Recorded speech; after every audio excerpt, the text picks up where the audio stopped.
Okay, we are live on YouTube. Our public is in the room. Madam Mayor, if you can unmute and the meeting is yours. Thank you.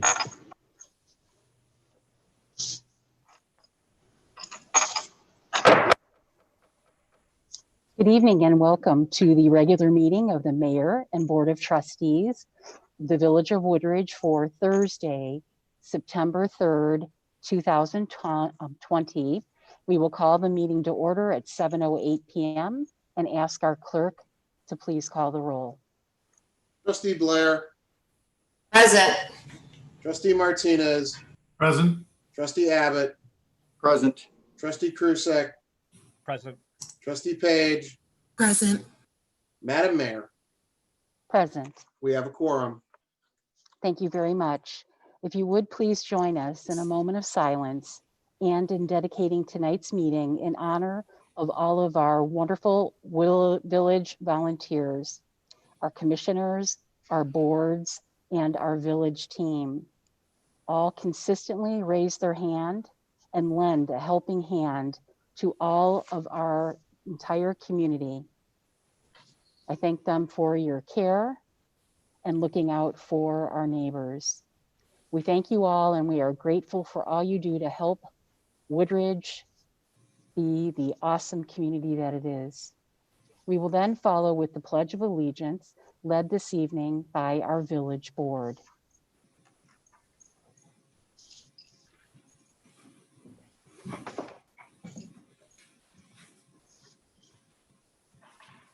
I pledge allegiance to the flag of the United States of America and to the republic for which it stands, one nation, under God, indivisible, with liberty and justice for all.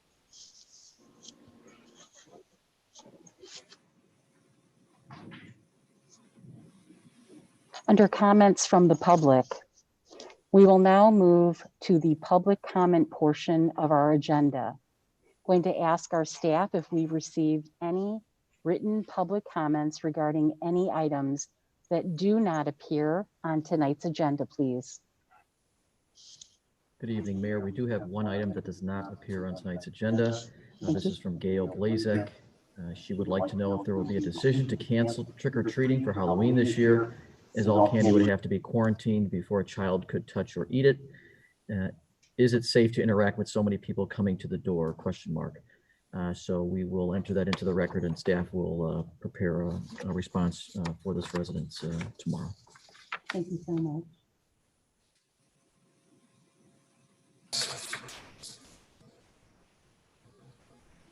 No, Mayor, nothing further.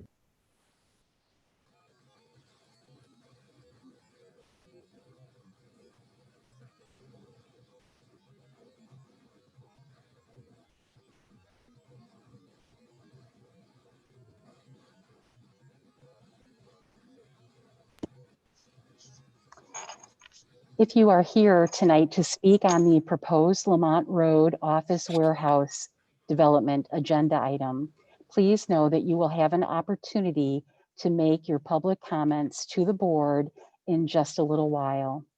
Please, if you would kindly hold your comments until we get to that part of tonight's agenda. Thank you so much. And aside from the Lamont Road proposed development, are there any public comments related to any specific items on tonight's agenda? No, Mayor, there are not. Okay, thank you so much. We will now close the public comment portion of the agenda and move to our omnibus. If I could please ask for a motion to approve the omnibus agenda items A and B and acceptance of items C and D, please. So moved, Trustee Page. Thank you very much, Trustee Page. And a second, please. Second, Trustee Hendricks. Thank you very much, Trustee Hendricks. Is there a request for any item to be considered separately this evening? Hearing none, I'd ask our administrator to please review the omnibus. Thank you, Mayor. Members of the board, good evening. Item A is resolution 2020-72. It's a resolution authorizing the mayor and village clerk to execute a certain agreement for consultant services between the Village of Woodridge and concentric integration. This is with American Water Infrastructure Act of 2018. Item B is Resolution 2020-73. It's a resolution authorizing the mayor and village clerk to execute a certain agreement for consultant services between the Village of Woodridge and Christopher B. Burke Engineering, LTD. This is also in relation to the America's Water Infrastructure Act of 2018. Item C are previous board minutes. The last item, D, are the accounts payable registers, August 7th, August 14th, August 21st of 2020. Thank you. Thank you so much. If our clerk would please call the roll. Trustee Abbott, Aye. trustee Krusek, Aye. trustee Page, Aye. trustee Hendricks, Aye. trustee Blair, Aye. trustee Martinez. Aye. Motion's approved. Thank you so much. Under presentation of communication and the mayor's report, just high fives, and I'm looking around the room here to thank everyone. We just have a huge thank you going out to our census team for a wonderful village food distribution, which happened just this past Tuesday at Cypress Cove. We thank all of our neighbors who volunteered, along with the Rotary Club of Woodridge, the Woodridge Park District, JANO, the Woodridge Police Department, the Village of Woodridge. Special thanks to Phil and Al and our outstanding census team. And also, we had a celebrity here in Woodridge, Congressman Bill Foster and his chief of staff, Mrs. Hillary Dank. They joined in and helped us help our neighbors. So we thank them tremendously and everyone, and much appreciated, especially in these very challenging times. So thank you all very much. That is my report for this evening. Administrator Stonich, your report, please.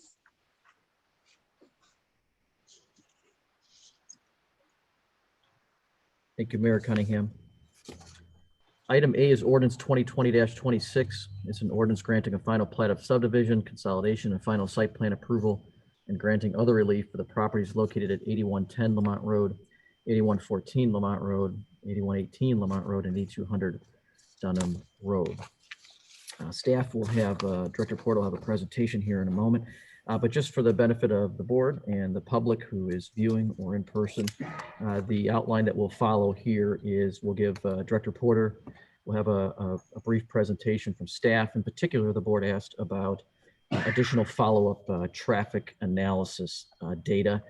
You might recall that Trustee Abbott requested some traffic data from the La Pata building at 8102 of Lamont. So Tom Adamczyk, the village's consulting engineer, is to talk about that. We also received inquiries from the board relative to traffic signal for this development and some additional traffic analysis under different concept development scenarios that both Director Porter and Mr. Adamczyk will cover. We'll then go to board questions and follow-up to Mr. Adamczyk's presentation or Director Porter's. Following board questions, we will go into applicant presentation. The applicant is here to present some updates to the site plan in light of the concerns that were raised at the last meeting. Board questions after that. We will then go into public comment. We'll start with in-person, then we will go to those who have joined us virtually, and then we will go to board deliberation and discussion, and then final vote. So that's going to be the general outline for this evening, okay? So without further ado, I'm going to turn it over to Director Kimberly Porter.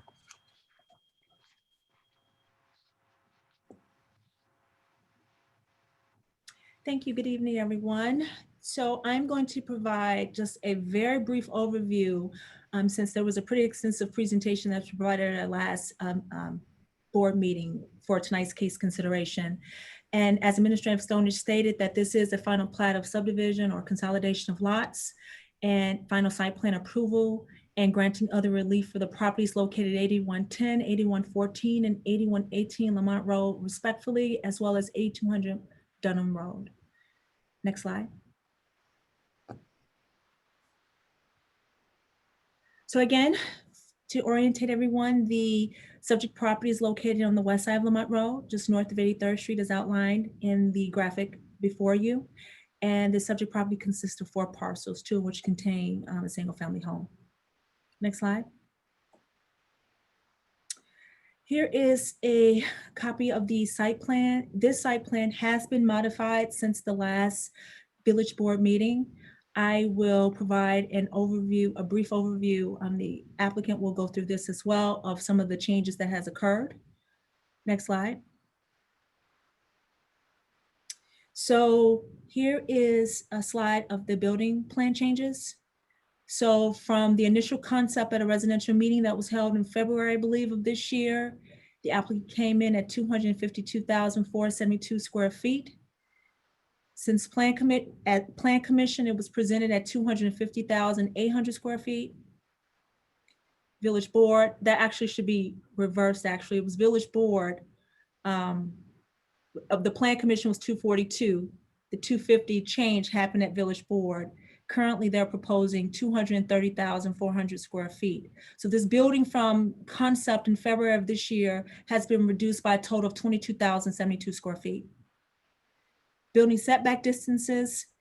Currently, the building has now been pushed away from the property line 277 feet.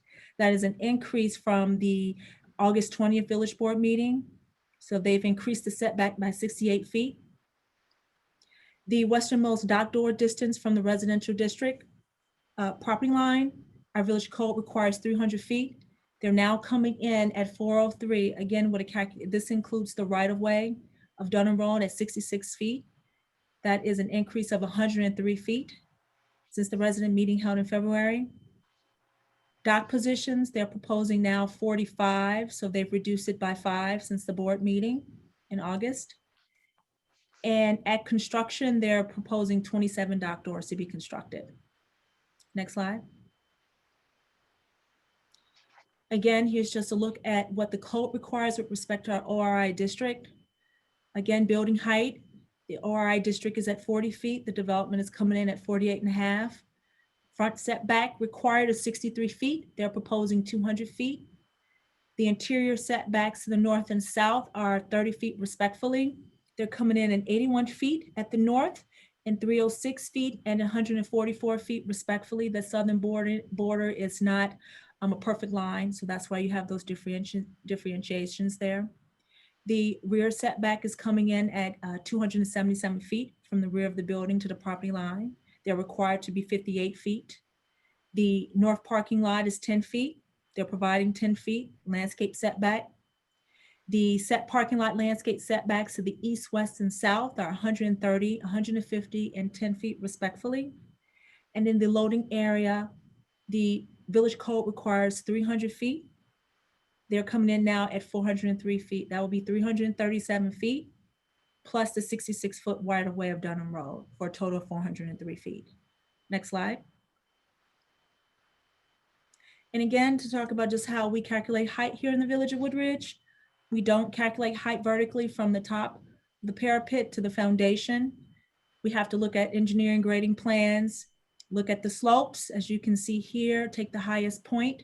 The average grade is 771 feet. The highest point is 819.5. When you subtract that, you get a grade or a height of 48.5 feet.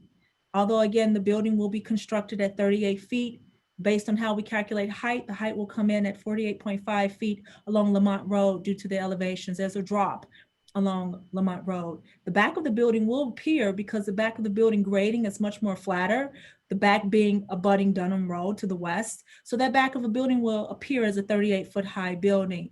But walking by or driving by on Lamont Road, just due to the grading issues there, it'll appear to be 48.5 feet in height. Next slide. And then finally, the 4 deviations or relief from the zoning code is again the 48 feet, 0.5 or 8.5 feet request from the building height. The south landscape setback, as we spoke about last time, to the south.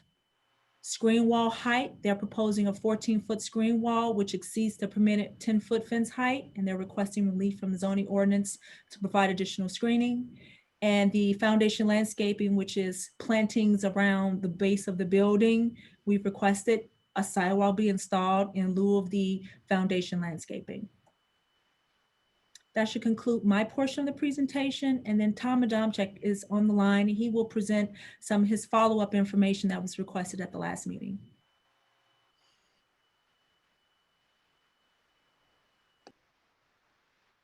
Hello, can you hear me? Hi, my name is Tom Adamczyk. I'm president of James J. Bennison Associates. We have been working with village staff on collecting some additional information in response to questions that were raised during the last evening of the hearing on this project. So without further ado, I'll jump right into some of the questions and the information that we have to present. The first question was an inquiry as to whether a traffic signal would be warranted at the entrance, the full access entrance to Lamont Road on the south side of the proposed development. We had reviewed the traffic study that was prepared by KLOA, and were in concurrence with the analyses that they performed as far as the projected traffic volumes. And based on a review of those traffic volumes, the peak hour exiting volume from the proposed development is about 30 vehicles per hour. To warrant a traffic signal, there are a series of criteria that need to be met that are adhered to nationwide. And those criteria are also used by Illinois Department of Transportation and DuPage County DOT, DuPage County DOT has jurisdiction over Lamont Road. So if a traffic signal was proposed, it would be required to be reviewed and approved by DUDOT. The traffic volumes exiting during the peak hour of 30 vehicles are rather low volumes. Typically, you only consider traffic signals for a minor street approach during peak hours of at least about 100 vehicles per day. So based on that, it's our opinion that it's very unlikely that a traffic signal would be warranted at that intersection. The KLOA report also showed the traffic volumes for the entrance to the Darien Corporate Center across the street. Those volumes were even lower than the volumes for the proposed warehouse facility. And when you look at the traffic signal warrants, you look at the highest minor approach. So that just further reinforces that we believe that a traffic signal would not be warranted at that location. Another question that was raised was what would be the difference in the daily traffic volumes along Lamont Road if under alternate scenarios? One scenario would be instead of building warehouses under the ORI zoning along the entire length of the village's property or village jurisdiction along the west side of Lamont Road. All of those underdeveloped or vacant parcels were assumed to be developed under two scenarios. One would be under the existing ORI zoning, and the other would be under residential A1 residential zoning that would be used for infill between the existing buildings that are there. So based on that, we did an estimate of the volumes or the daily traffic volumes that would be generated by each of the developments. The first scenario was assuming, as I said, an A1 residential development. The undeveloped or underdeveloped areas were broken down into three areas. The area north of the La Pata building was the first area, and that has a total area of about 18.8 acres. The second area is between La Pata and the Midwest Badminton Club. That has an area of about 17.3 acres. And then south of Midwest Badminton was the third area with a total of about 9.4 acres. Based on discussions with village staff, we analyzed the projected trip volumes that would be generated on a daily basis for each of those three areas, with the two northern areas, the two larger areas, assumed to be single-family residential developments. And then the southernmost was assumed to be a townhome development. Using the ITE trip generation rates for the different types of land uses, and based on the size of the developments, the projected traffic that would be added if those vacant or underdeveloped parcels were fully built out with the residential as described. The total daily traffic that would be anticipated to be added to Lamont Road would be about 16,000 or 1,690 trips per day. Then we also compared that to a different land use for those three parcels. All of these were assumed the office warehouse that's provided for under the current zoning. And for those same three parcels built out with office warehouse, those are projected to generate about 1,145 vehicles per day. So what that tells us is, based on the Institute of Transportation Engineers traffic generation models, the warehouse development is the lower trip generating development type for this area. And if it was switched to single or to residential, there would be about a 47% increase in trips comparing the residential trip generation to the office warehouse use. One of the other questions that was raised was a question about which direction do the trucks along Lamont Road, which direction do they travel? Do they come mostly to and from the south, or do they come mostly from the north, or to or from the north? And what we did, we didn't have any information on that available. So the village asked us to perform a traffic count at the driveway for the La Pata development, which we performed that last week for a period of 3 days to get a good sample of the amount of traffic coming in and out of that site. And also the traffic data was broken down by the types of vehicles. Passenger vehicles, which would be your typical automobiles, SUVs, pickup trucks, and vans. Then there's single unit trucks, which are your typical box trucks or movers trucks. And then also multi-unit trucks, which is another way of calling a semi tractor trailer.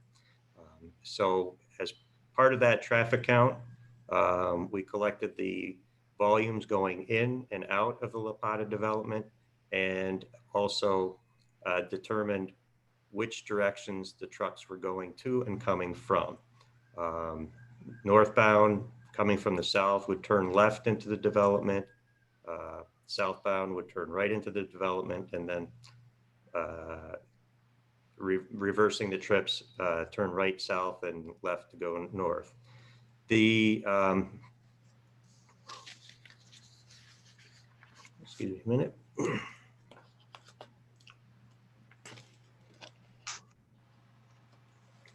The number of trucks that were recorded entering and exiting the development were generally pretty low. For the vast majority of the hours of the 72 hours that the data was collected, the number of trucks entering or exiting were less than 5 vehicles. So due to that small amount, we focused on the 3 highest hours of the day for truck traffic. And those hours were from noon to 1, and from 1 to 2, and then also 9 a.m. to 10 p.m. 10 a.m. The highest number of trucks entering or exiting the site during the peak hour was 15 trucks. We added in all of the trucks from the other 2 highest hours, at the second and third highest hours, to get a better sense for what direction the truck traffic was going. And what we found was that about 60% of the trucks going to the Lapata site come to and from the south, and 40% goes to and from the north.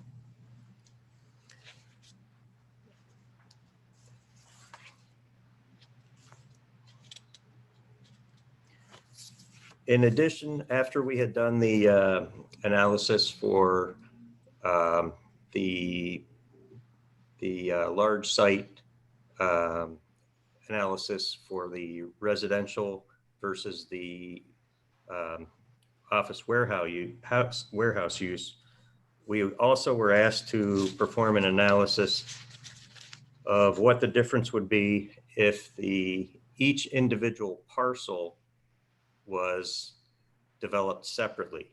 And we looked at 2 or 3 scenarios, actually. The first scenario was if each parcel was built out with 75,000 square feet of office warehouse, and the projected daily trips for that option would be about 1,475 vehicles per day. If those individual parcels, and there's a total of 9 parcels that were looked at, for the individual parcels under a single family use, under the A1 zoning, would generate about 1,640 trips per day, and townhomes, which would have a higher density, were estimated to generate about 1,945 trips per day. So that kind of gives just a broad view of the trip generation characteristics of the office warehouse versus the residential, the 2 types of residential uses. And with that, I think I've covered everything. So if there's any questions, I'd be happy to answer. Well, thank you so much for your presentation. I'm going to ask the board if anyone has any follow-up questions. Madam Mayor, Yes, please, Trustee Abbott. I had a question. Do we know how many spaces there are for cars at the 8102 building? This is for the man from Venice. I don't have that information at hand. Okay. All right, thank you. Trustee Abbott, I'm going to try to see if I can find something quickly in our files. Okay. Mayor, Yes, please, Trustee Martinez. a quick question. What, Mr. Adams, did you mention in order to get a traffic signal, what is the volume that is required? The volume that's required is dependent on several factors. There's 9 traffic signal warrants, some of which would not apply to this location, such as traffic signals near a railroad crossing, some things like that. The there's a warrant based on the peak hour traffic volumes at the intersection. There's a warrant that's based on the 4 highest hour volumes at the intersection, and also the 8 highest hours of the intersection. There's also, those are all the strictly volume warranted alternatives for justifying a traffic signal. The peak hour warrant is typically the easiest one to meet because of the peaking traffic during the morning and evening rush hour.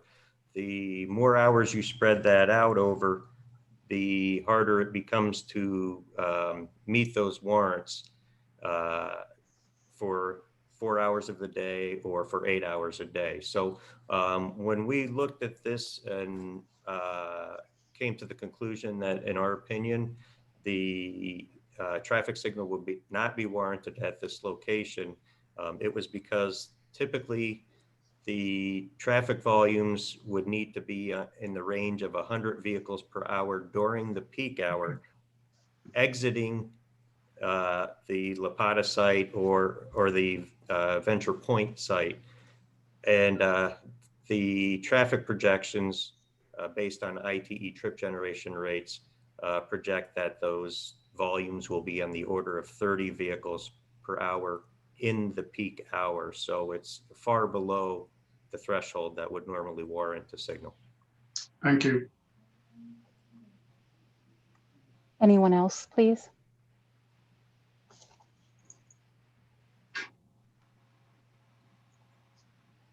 Madam Mayor, Yes, please, Trustee Page.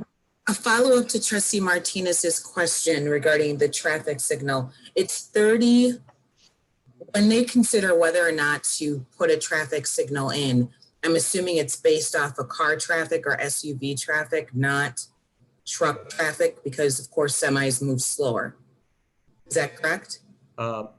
It's just the total traffic, passenger vehicles, small trucks, semis, they're all included in the count. The rate at which, the speed at which those vehicles might turn does not factor into the warrant analysis. Madam Mayor, Yes, please. Trustee Page. I'm assuming that this study took into account the warehouse that is on the east side of the street, correct? The truck traffic going in and out of that was also factored in. You're referring to the signal warrant analysis, or? All of the above. Okay.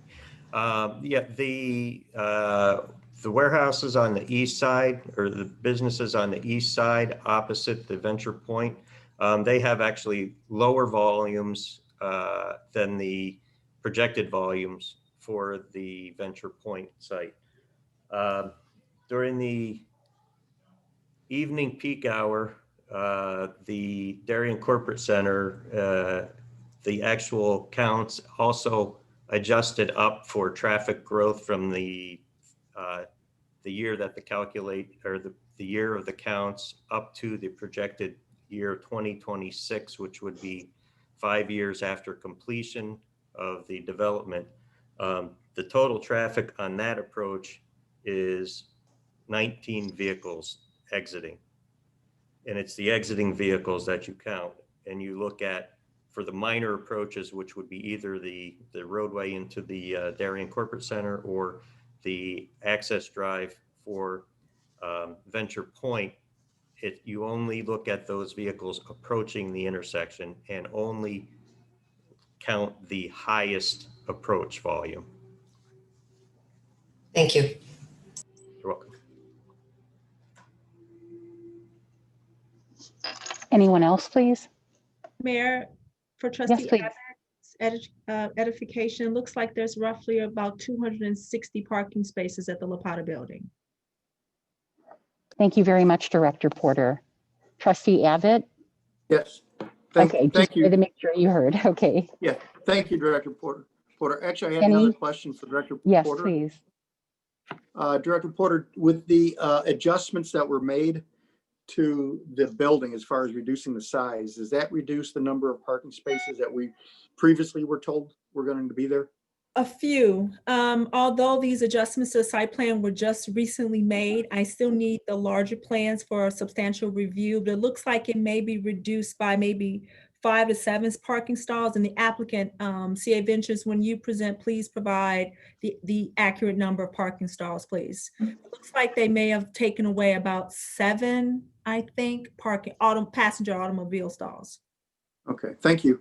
Thank you. Anyone else, please? Okay, thank you very much. Thank you.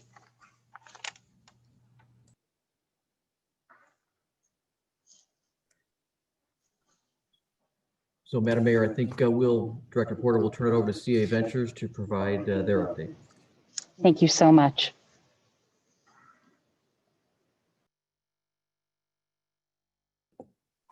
Jim and Ed, you're on. Thank you. Yeah, we're on. Phil, let's go to the first slide is the site plan. One thing we did is this is a greatly scaled down version. We provided staff both of our 50-page submittal, but we thought, since we presented obviously 2 weeks ago, but more importantly, we thought we would just get to the main high level facts of some of the things that were brought up the last meeting, and there's all the data that's behind this. And I'm going to go through a data sheet here, which is on the next page, page 5 here, but Phil, stay on this page. As don't stay on let's stay on the site plan, please. So I think the biggest thing from hearing some of obviously the residents' concerns, we made, the major change we made to this building is we reduced the length of the building by 40 feet. And so that pushed the distance from the building from 237 to 277. And to put in perspective, when we originally went to Plan Commission, our building setback from the property line to Dunham Road was 209 feet. So we've reduced the length of this building by 68 feet from what the Plan Commission, or 40 feet from what we presented at the last village board meeting. And also, I think then what's important too is, again, we went to the Plan Commission, the distance to the residential property line. I know how we consider Dunham, but I would say the eastern residential line went from 275 to 343 feet, which is not surprisingly 68 feet. The importance of reducing it, obviously it's less square footage. And to answer Trustee Abbott's question, we lost about 5 or 6 parking spaces. But I think there's 2 main things happened here. By eliminating 40 feet and sliding the building, what that does is that gives us 40 more feet of area to berm on the west property line. Again, going back to where we were on Plan Commission, it's 68 feet. So our berm height right now, by just, I don't want to bounce around between Plan Commission and the last one, I'll get confused with all the numbers. But the bottom line for when we went to the village board is by the extra 40 feet, we can add another 5 feet of berming, height of the berm, to the berm that we already had. So when we went to Plan Commission, our berm height was 6 feet on the west property line. Our berm height right now is 15 feet. So we've increased that by 9 feet. The other thing that does too is because we have more area now, the landscape plan that was submitted to Plan Commission was not updated when we went to the village board, because similar to this, as we reduced the building to 242, now we're at 230. So we have not updated those plans. But our calculations, we can add roughly 98 more trees. So for the resident standpoint, the berm gut is going to be 5 or 6 feet higher, and you have 98 more trees, where the majority of those, we're going to get a little more berm height on the south, but that's like a foot. There's not much change there, but we have 98 more trees that are being planted on that berm. So so again, I think I'll keep going through this. I guess, Phil, would you maybe go to the sightline study quick, which is page 7, and then I'm going to bounce back. So I think what's important is if you look, the bottom one is when we went to Plan Commission, and I got to read on my paper here, so sorry not to be looking at you guys because I can't possibly read those small numbers. But when we went to Plan Commission, the height of our cedar fence was 794 feet. And the fence lots are roughly 774 because Dunham Road drops down. So we had 20 feet of difference between standing in your backyard at the residence home on the west and the top of our fence. Now, by reducing the size of the building, getting more area for berming, the top of our fence now is at 803. That's 9 feet taller. So the distance between the height difference is 774 versus 903, which is, you're talking about 29 feet of height difference. So when you look at the sightline studies, and I know everybody talks about the building height. So two points I have there is we're only required by code to have a 34-foot transitional yard from where our building starts. Our transitional yard is 277 feet, which, that is, that's 9 times what's required by code.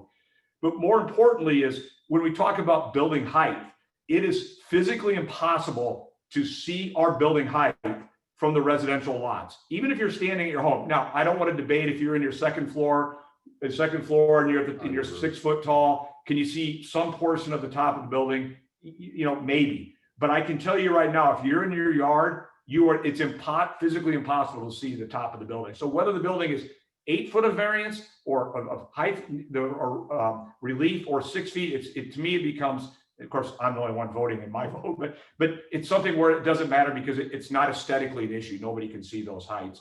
So, hey, Phil, can we go back then let's just go back to our chart. Let's go back to page 5, if you don't mind. I just want to point out a couple things here. If we kind of go down maybe 2/3 way down the building. So some things we've done since Plan Commission, starting here, we added a screen wall on the west dock. So that's, that's going to be a 50-foot screen wall that's come out. That was originally presented at the village board meeting. We added a cedar fence that goes between the pond and the trailer storage. That was presented at the last board meeting, but that's what we did since Plan Commission. Looking at the traffic numbers, our peak AM and our peak PM trips were 56 and 58. Our building is 8% lower, so now we're 51 and 53 accordingly. We projected based on all our different traffic studies that we'd have 50 trucks inbound and outbound a day. Now we've adjusted that down to 46 trucks, so roughly 8% there. And then this also shows going down here, continues to show the reduction in the car traffic. The other thing we've done is myself with Andrew Weiss from District 66, and also with our traffic consultant from KLA and Bill from DUDOT. We spent time looking at some improvements we can do. So I'll get to that in a second, but we've agreed to, DUDOT's improved to some signage there, some hatching and crosswalks, but we've agreed with the school district that this development will contribute $10,000 a year annually towards a cross-guard walk. I've talked to Al about how we would do that mechanically. It's probably something we do with some tri-party agreement between the villages and the school district. I guess we probably don't have 100% figured out how we're doing it from a legal standpoint, but to me, we can figure that out. I've done a fairly amount of complicated structures before, but the bottom line is this property will be committed to giving $10,000 a year towards a cross guard. Even when we go to the traffic counts where we're only adding 1.5 to 2% of volume on this road, but we're doing this because we heard the concerns of the residents, and we want to and basically have we want everyone to feel that we're doing everything we can to have minimum impact.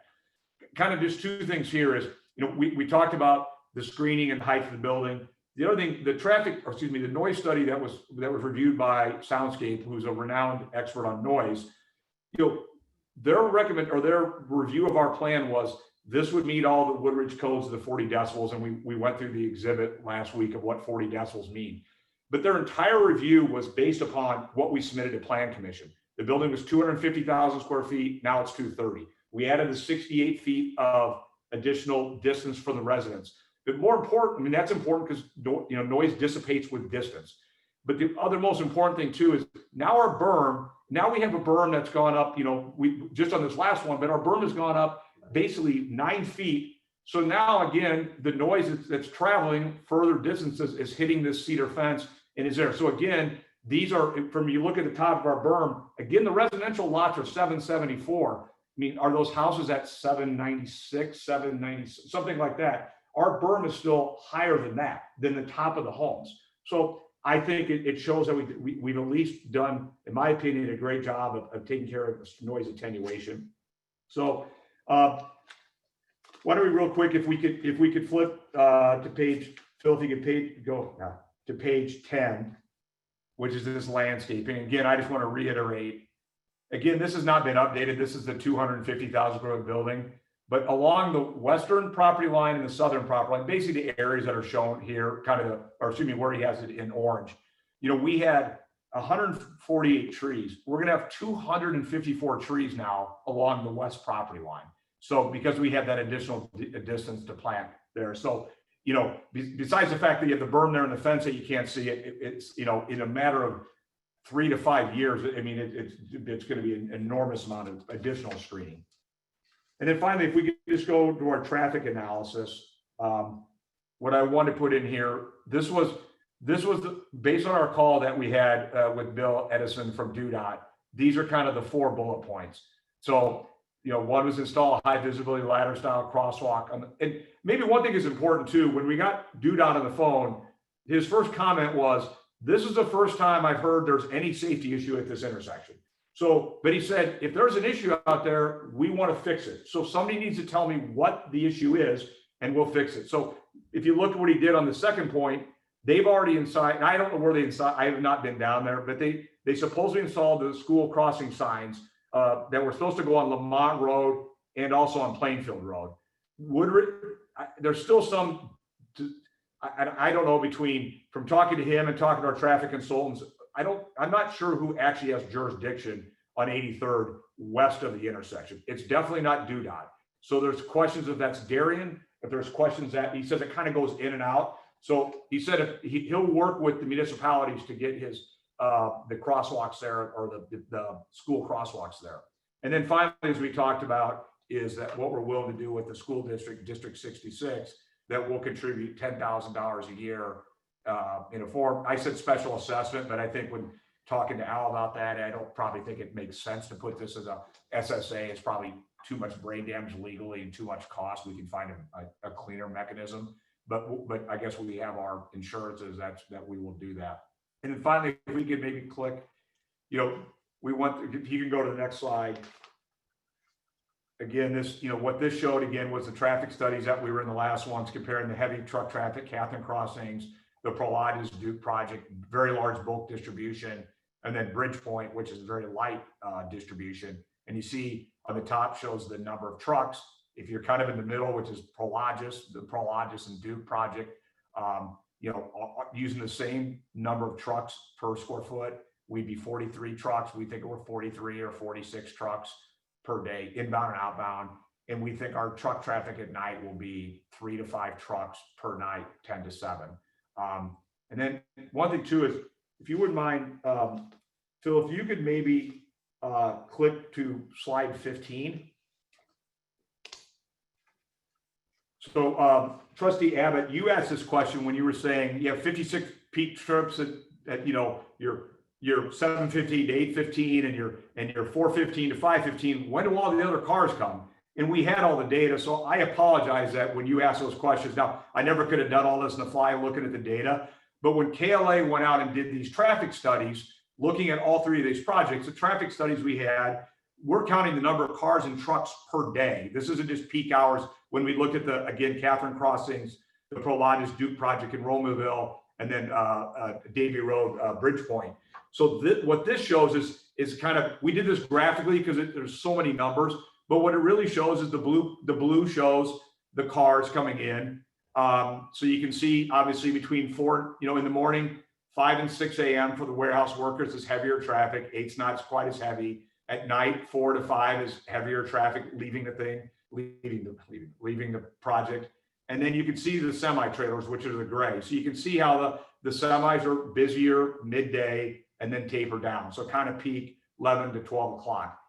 So you can, I think this shows a very good graphically that your traffic is spread out pretty well during the day. Clearly there's more at the peak hours, but I think what's more important is you're seeing, if you look at the trucks, you know, when when you're looking at the number of trucks, which is, I guess is the light gray, you can see that, what time those trucks are, what time are they coming into the facility? So kind of spread out, it's really spread out 6 in the morning until like 7 o'clock at night, using all those other data points. So I just thought this was a good graphic.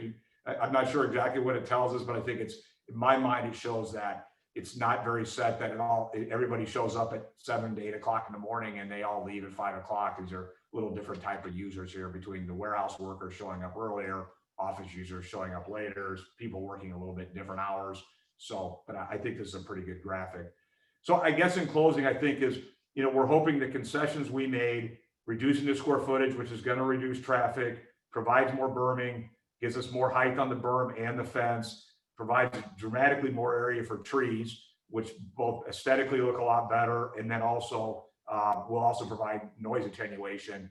We hope that the board will, take a look at that. We think that we went well beyond what's required by code, and I think provided an enormous amount of data, in our opinion, showing minimal impact on the residents here, based on experts' opinions and my opinion of doing industrial development for way too long. So not way too long, I'm just old. So with that, I'll turn it back to the, I guess, Phil or the trustees for questions.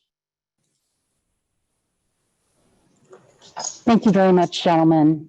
If I could open it up and ask if any trustees have any questions at this time. Mayor, I got one question. Yes, please. Yes, Trustee Martinez. Why 38-foot high when you're planning a 32-foot clear building? A 6-foot space between the bottom of your truss and your roof line, that doesn't make it. It's not clear to me. Well, I'll let Ed hop in. I'll start with, but first off, the way we build these buildings, Trustee Martinez, is the buildings will have a pitch to them. So the buildings are going to, and I don't know if this one we haven't done the architectural. It's either going to pitch back to. Well, go ahead. Yeah. So we have to pitch the roof line of our building to drain water and snow off the roof of the building. So a typical joist is about 2.5 feet deep, plus a 1/4 inch slope per foot gets us to that 6-foot range.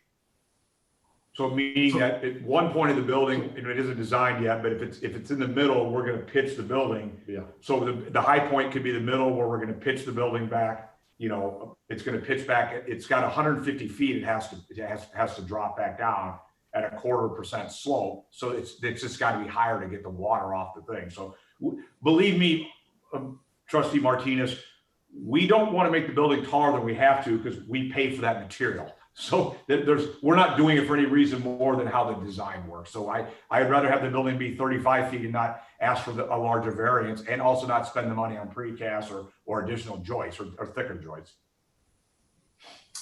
And a related question, why 32-foot clear? Why not 30-foot clear? Well, maybe at the high level is what you're seeing is, there definitely is a trend now on larger buildings. When I got in the business, it was 30 clear. Then it went to 32 clear for big buildings, big distribution buildings. Then we started going to 36 clear. Now these buildings that are 600,000 square feet and above are going 40 clear, mainly because of e-commerce. So it can handle their conveyor system and their rackings, the systems that they have in there. So institutional quality buildings are typically racks will come, a rack will come in 6-foot components. So it's obviously, you can say, well, that gets you to 30 feet, but people are going to want the 2 feet of distance for safety, the fire sprinkler, and also you got to get the product off the pallets or off the racking. They need enough room for the forklift to lift it up and get it back out. So 32 foot is an institutional quality, and anybody who does significant racking is going to rack 6 feet, four positions high, which is going to be 5 positions high. Excuse me. I think I graduated in math, but so it'd be 30 feet plus the 2 feet you're going to need for the basic to get the product out, and enough room for the fire sprinklers. But most of that will be in the middle of the warehouse. toward the dock and toward the offices, depending on your pitch, you have lower ceiling. That's correct. That part of the building, so when we're talking about a relief on the building height, we're taking it from the highest point of the building. It's definitely, depending how we design our building, it might pitch all the way from to the north to the south, which I guess, Ed, how did they design it when they were setting our building heights? I don't know how they designed it. Yeah, it will be pitched in the center of the building. So, yeah. So the high point of the building is the center. And so it's going to be low. You're right. It's 32 clear at the first bay coming from the truck docks. So at the truck dock, we might only be 30 foot clear. So that height of that might only be, I don't know, 34, 35 feet. That's represented. Yeah. So it's only going to be the middle of the building. The middle of the building will be the high point. Correct. Ed, do you have a graphic you'd like me to display for that? No, it's represented on the line of sight study already. Madam Mayor? Thank you. Yes, Trustee Page. Following up on that regarding the high point of the building, and this might be a question for Director Porter.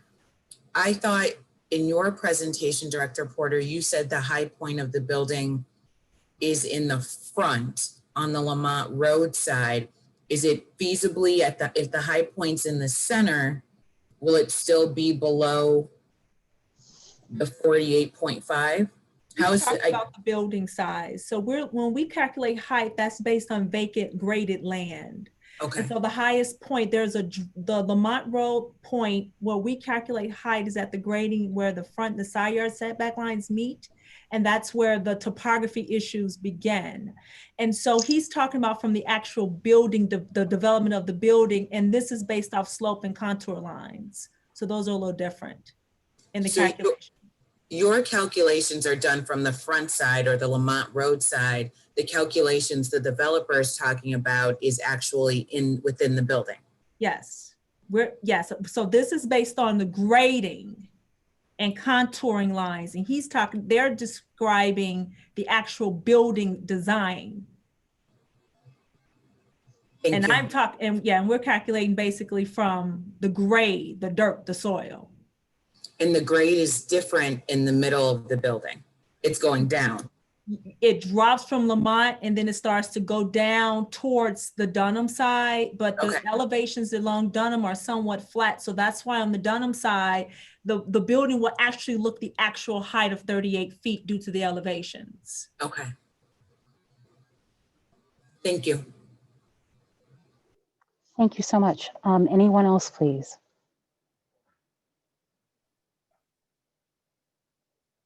Okay, seeing no one. Administrator Stonich. Thank you, Mayor Cunningham. Okay, what we're going to do, everyone, is we'll proceed to public comment now. And we will first start off with in-person public comments, pardon me. And then we will then go to those who have joined us virtually. Okay, so we'll start off. And the first public speaker this evening. I'm sorry, before you get going, I want to remind everyone that speakers get, I think my mic's off. The speakers get 3 minutes. I'll give them a notification when they 30 seconds up. How's that? Is that working better? Sorry about that. I apologize, everyone. Speakers will get 3 minutes to speak. I will tell them when they have 30 seconds left and tell them when their time is up. We just ask all speakers to identify themselves by name and address. Thank you, Attorney Pat. First up is John and Sue Sealander. Good evening. Good evening. Hi. John and Sue Sealander, 8141 Meadowwood Avenue. Good evening, Madam Mayor, Board of Trustees, staff. Thank you all again for taking time from your families to represent the community on this important issue. I am hoping that you all received all of our communications about specific facts and opinions about this case that we felt were important to share just one last time. We hope you took the time to review it and hope it helps you ask more questions to filter out some of the noise you are hearing. Please remember that 58% of our neighbors purchased their houses expecting there to be residences buffering our subdivision along the Dunham easement. You are representing them tonight. We hope you all heard Trustee Martinez at our last meeting. He suggested that the developer and landowners needed to figure out how to make this work with a 20% reduction in size. Trustee Martinez has been part of guiding the policy on the parcel of land since the 1995 comprehensive plan. I am comfortable we are comfortable that he knows what the vision was for this property. We are also hoping the vision is something more appropriate to the community than what has been presented today. We do thank the developer for what concessions they have made. We are sure that he's had some sleepless nights, as well as I think all of us have. But whatever your decision on this development is, your job does not end tonight. There is probably already someone developing plans for other parts of the corridor, because we all know if you build it, they will come. And that's been expected. But the landowners and neighbors need to know those rules going forward. We urge you to include in your motion the requirement that the village quickly amend the comprehensive plan with a set of guidelines for everyone to follow. Use your staff, planning commission, village board, and most importantly, your citizens to build those rules. Those rules will guide all future development in the corridor. Unlike Mr. McGill's Prologis project in Lockport that he encouraged us to go see, we do not have a master plan for the entire parcel of land. The Lockport plan was simple in building the berms, the roads, and plant the trees, then build all the buildings behind those walls.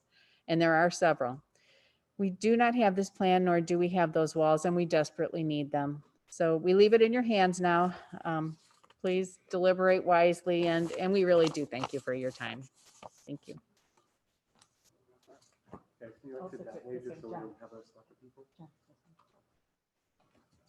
Okay, next speaker this evening is Sebastian Jeremy.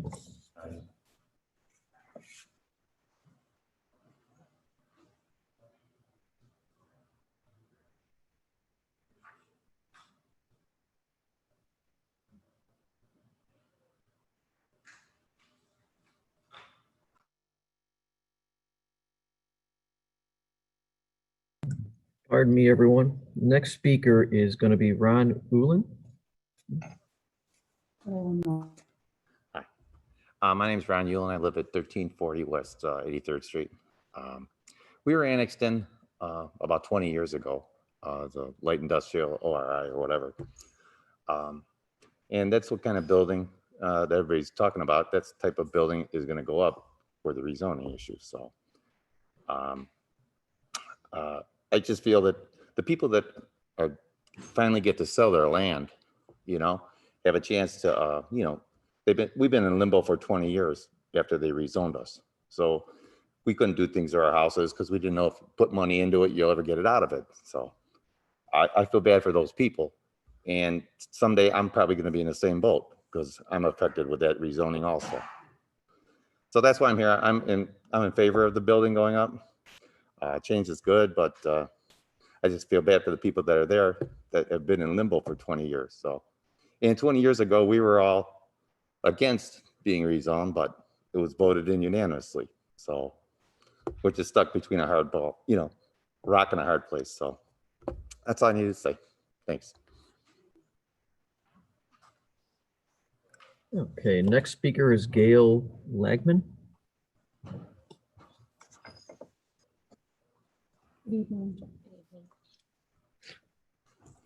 Good evening. My name is Gail Eggman. I currently live at 8011 Highland Avenue in Downers Grove. Listening to comments from the previous board meeting made by residents living in homes which were zoned as ORI who felt financially trapped by this ruling was sickening. To see that many of these residents have turned against their own community members as a last resort was even more disheartening, considering that it is a well-known fact that these areas can be rezoned as residential. The people who are able to make this decision and hired to complete this work and do what is the best for the community should be held responsible to complete this task, rather than trapping these residents into this financial crisis, causing these community members to break their own moral standards in order to save their life and livelihood, which they have worked so tirelessly for. I have lived in Downers Grove since I was 3 years old, and I know and have been to some of your houses when hanging out with your children. I know you are all very good people who never wanted to be stuck in this decision, but had no control when the area was annexed many years ago. We have heard the facts, and we all know this warehouse does not belong in the middle of a populated neighborhood. No berm high enough would ever convince any members of this community otherwise, whether you are for or against this warehouse. I ask all community members at this time to not turn against one another, but to hold this board accountable for working towards the best possible outcome and to utilize their power to protect our community.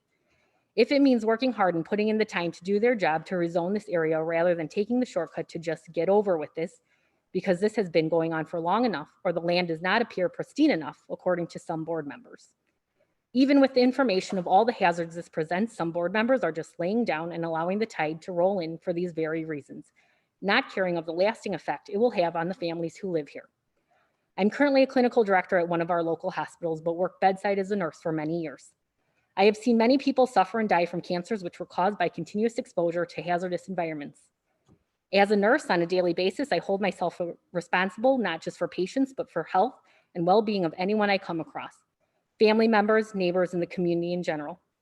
Knowing that we could be building something so toxic to our community's environment shows the depths of how low a company could go to be so morally bankrupt by highlighting financial benefits and barely skimming over the toll of our family's safety, health, and well-being. Myself, as well as my family and neighbors, were strong advocates in fighting the other warehouses from being built in this area over the past few years. We are also part of the fight in ensuring Sterigenics was removed from the Willowbrook community with the help of various local news outlets, Mayor Trilla, and even Aaron Brockovich. This shows the power community can have and the part we play in the outcome of this decision. I stand here before our community members that we continue to fight this, whether CA Ventures or any other company who so carelessly take into account the location of their business and the surrounding community. We are calling on our community members to evoke a fight with petitions, marketing, social media, and local news outlets to expose the irresponsibility of companies such as CA Ventures and hold our local board members responsible to do their job and protect our community's safety and well-being. We cannot make this an easy path due to financial gains when truly our overall health and safety, no amount of money. Time's up, ma'am. Time's up. Thank you. Next up is Mike McGuire. Good evening. Good evening. My name is Mike McGuire. I live at 8129 Meadowood Ave in Woodridge, Illinois. My glasses are fogging up, of course. My property backs up to the proposed development. I'm not going to rehash all the issues you've already heard concerning the noise, air pollution, additional traffic, backup beeps, property values going down, our children's safety, or the fact that the developer is paying $147,000 for the right to destroy 5 wetlands and cut down over 1,100 trees to put up a nearly, well, what appears to be a 5-story spec warehouse.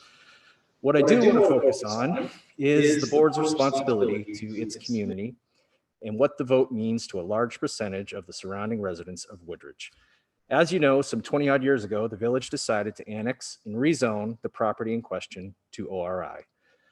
This was done despite the objections of the community. The community's opposition clearly fell on deaf ears, and the land was rezoned, and several families on that land have been caught in limbo as a result of the village's callous decision. Tonight, you are faced with a similar decision. You have a majority of the community vehemently opposed to the warehouse. You have a petition with over 1,000 signatures opposing this project. You have heard speaker after speaker, received email after email opposing this project. I have a lot of topics I'd like to cover tonight, but 3 minutes just isn't enough time, so I'll leave you with a final question and comment.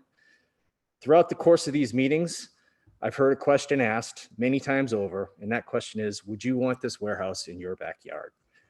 I have yet to hear many of you answer this question because we all know the answer is no.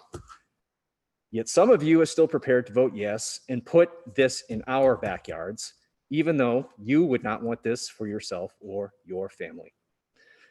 This brings me full circle to the original rezoning some 20 years ago.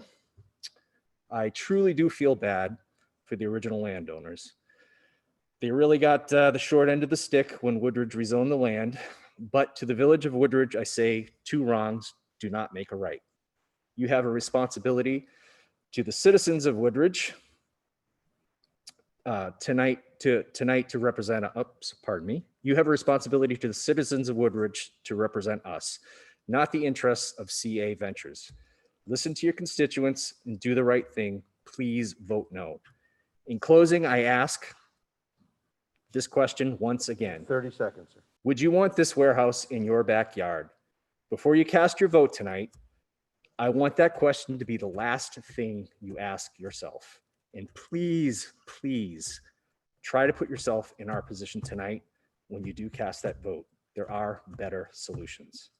Thank you for your time and your service to Woodridge. Thank you. Sorry. Okay, next speaker this evening is Fred Deutschman. Good evening. To the mayor and the village board, I want to thank you very much for this opportunity. After watching the plan Sir, commission. I'm sorry to interrupt you. Can you remember to identify yourself and your address? My name is Fred Deutschman. I live at 1213 Longford Street. I've been there for 32 years, right next to the development. After watching the plan commission meeting and attending the last village meeting via the Skype, I was very impressed by your desire to be thorough in your evaluation, and I truly appreciate your diligence. There seems to be one thing that both the residents who wish to sell to the developers and the homeowners who will be impacted by the warehouse agree on. 20 years ago, the land was improperly zoned. The people trying to sell their land want to leave and make a profit, and to them, the future use of the land and the best interest of the village of Woodridge is only a secondary concern. All of the neighbors who are residents of Woodridge are against the project for a number of legitimate reasons, as documented by numerous letters and meeting minutes. There are hundreds of residents who are looking for you to say no to this proposal. The warehouse is unnecessary and the tenant is unknown. The associated pollution, noise, air, and any byproducts from the tenant's business will diminish the quality of life. And many children reside in the area, and their health and safety should be considered a high priority.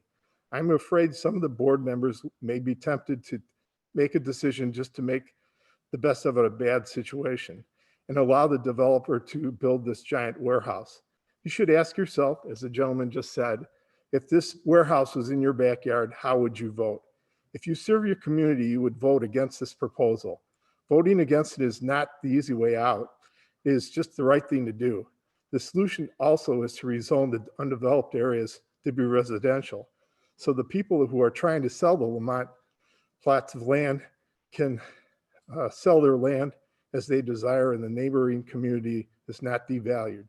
The village can then get more tax revenues with the new homes being built without the associated pollution, traffic, and safety concerns.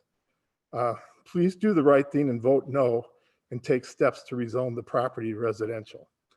And one last thing, if you have a pig and you put lipstick on a pig, at the end of the day, it's still a pig. This is a mistake. Thank you. Okay, next up is Mike Stamankovich, pardon me. Hello. Good evening. Thank you. Mike Stamankovich, 19W 481 80th Street, Bruce Lake Subdivision, Downers Grove. Thank you, everybody. Good evening. I have several concerns about this development. I also sent an email to the board and also the mayor. Thank you for responding, Mayor. There's too many what ifs. There's too many conflicting stories, especially from your developer.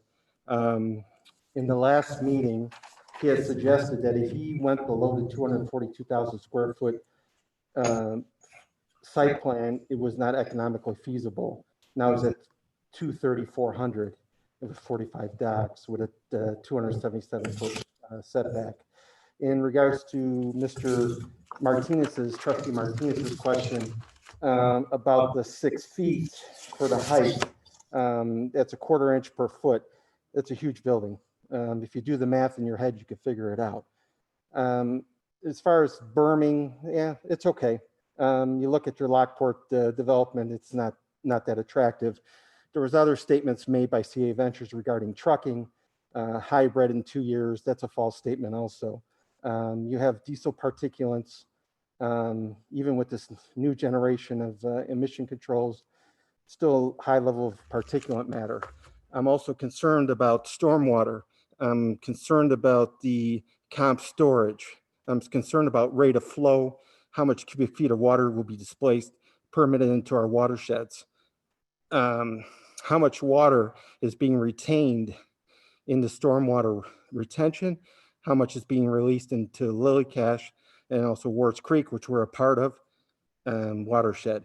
What happens with that water prior to going into the watershed regarding pollution, coolant, oil, hydraulic fluids? Semi-tractors are inherent for leaking these type of fluids. A lot of questions, not enough answers. And I don't understand the $10,000 to District 66. That seems very odd to me. That seems like a backroom deal, and that's not being transparent. My last thing, on August 22nd at 3 p.m., I was going westbound on Plainfield Road. There were 30 cars at the intersection of Lamont and Plainfield, 17 in the left turn lane alone. This is on a Saturday afternoon at 3 p.m. This evening at 6:31, going westbound on Plainfield Road, turning 30 right seconds, on sir. Lamont Road, there were 25 cars in that intersection, 18 in the left turn lane. If you do the math, that's 620 cars per minute on a conservative basis of the light changing every 3 minutes. I seriously wish you would vote this down. I'm for progress. I'm for change. If it's the right change, this is not the right change. Thank you.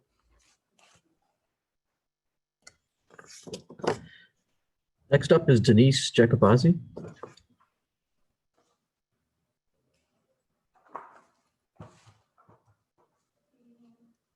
Hi. Put some cheaters on. My name is Denise Jacobazzi. I live 1240 83rd Street, so I'm one of the properties that has been rezoned. So I'm first going to say I am in favor of the development on Lamont Road. The reason why I'm a resident that has lived on 83rd Street for 41 years. It's been 21 years since the Village of Woodridge forcefully annexed and rezoned the property on Lamont Road to commercial ORI from 75th to 83rd Street. A church wanted to go in there 21 years ago. That is why they forcefully annexed and rezoned us, because they would get no tax benefit. The commercial ORI zoning would bring tax revenue to the village. Before this, when we were unincorporated down DuPage County, that was earmarked for commercial also before Woodridge, even annexed, rezoned it. So the Village of Woodridge earmarked this ORI. We had no control over the outcome, and our property was rezoned whether we wanted to be annexed and rezoned or not. For the past 21 years, developers have signed contracts with us and our neighbors for commercial development. And every single time the Village of Woodridge would not approve the development, 21 years. The Village of Woodridge wanted this to be an ORI district, and now all the property owners in this area were stuck. We can't sell our houses residentially and have never been able to sell our homes commercially either for the past 21 years. Our property is directly affected. It doesn't matter how many people sign a petition. I saw the petition. There's maybe 8 or 9 houses, that are going to be behind this in that Woodridge subdivision. I understand that. Not thousands of people affected. Then there's Dunham Road, plus the trees, and plus, what the developer has put in place on the drawings. So most of those people that signed the petition won't even be affected by the warehouse being built. We are directly affected, and the village has no obligation to follow through what they started 21. The village has an obligation to follow through with what they started 21 years ago. You've ruined our property values as a residential area. 30 seconds, ma'am. No one will purchase our homes to use residentially, and we can't even sell commercially. And we are all Woodridge residents. I've had many opportunities from developers to sell our property, and each time the village wouldn't approve the development. It's been several years since developers were looking to invest, and now the past couple of years they're looking to invest, and the village denies every developer. This developer met and exceeded what the Village of Woodridge has required for an ORI district. There is no reason to not approve this project. Time's up, ma'am. So I am in favor. Thank you for your time.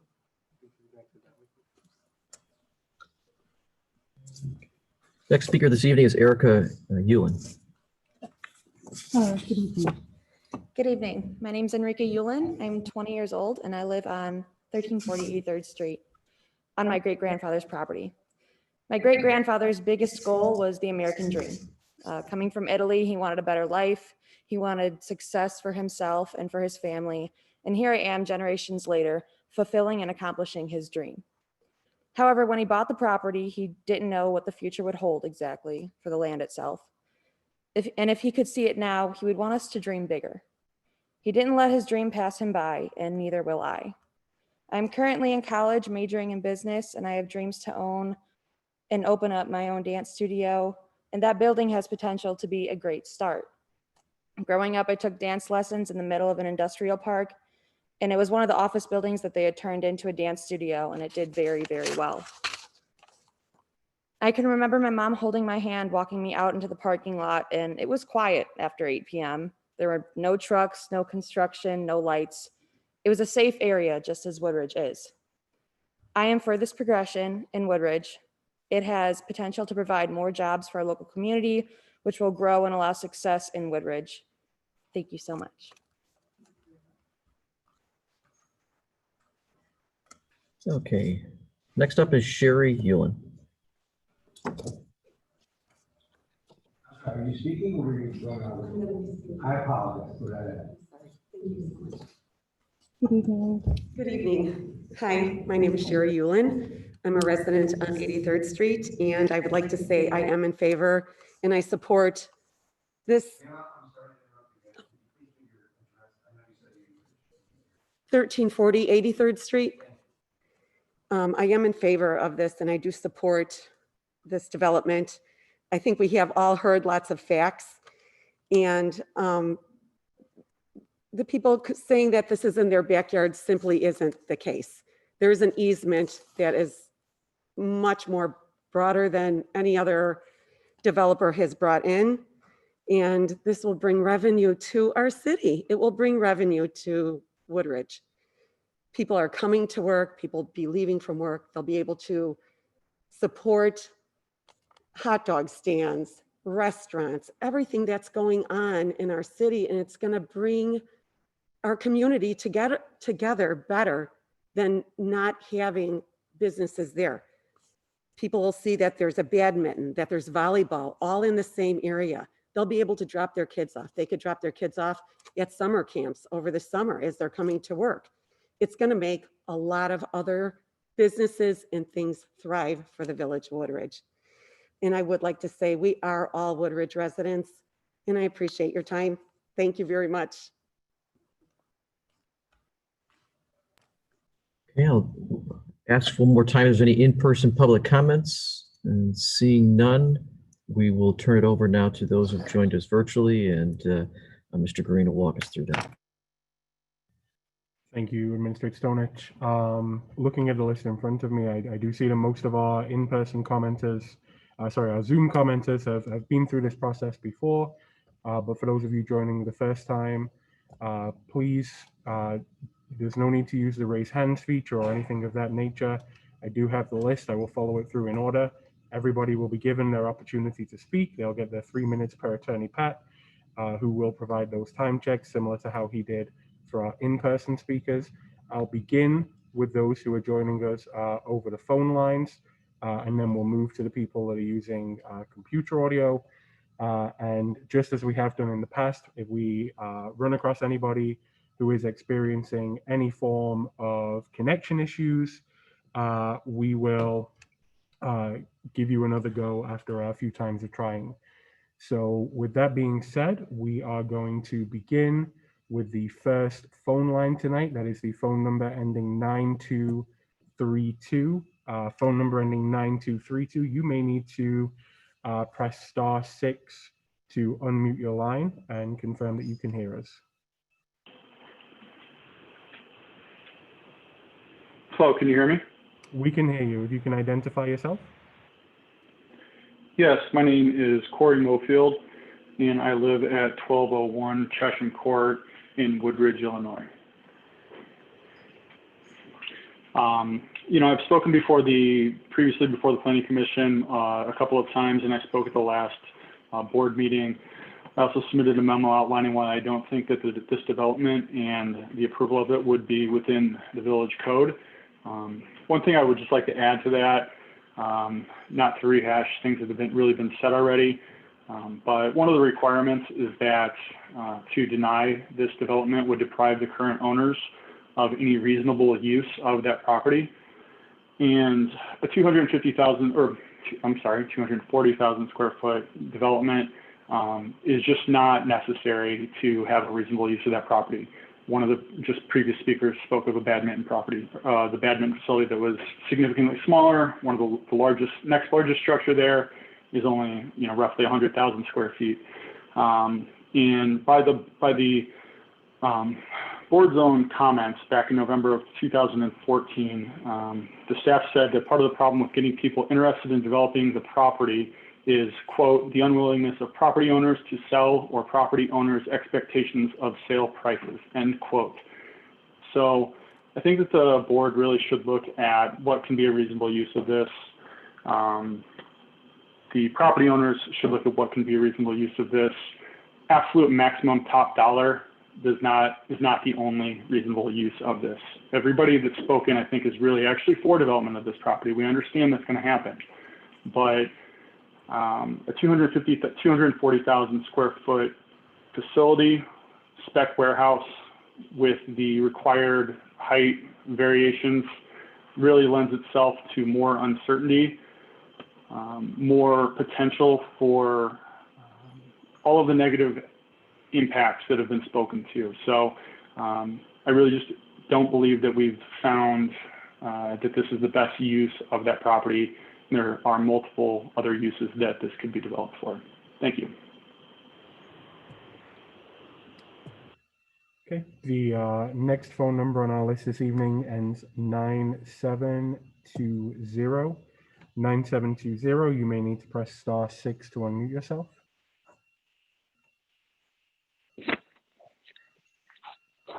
Can you hear us? Yes, hi.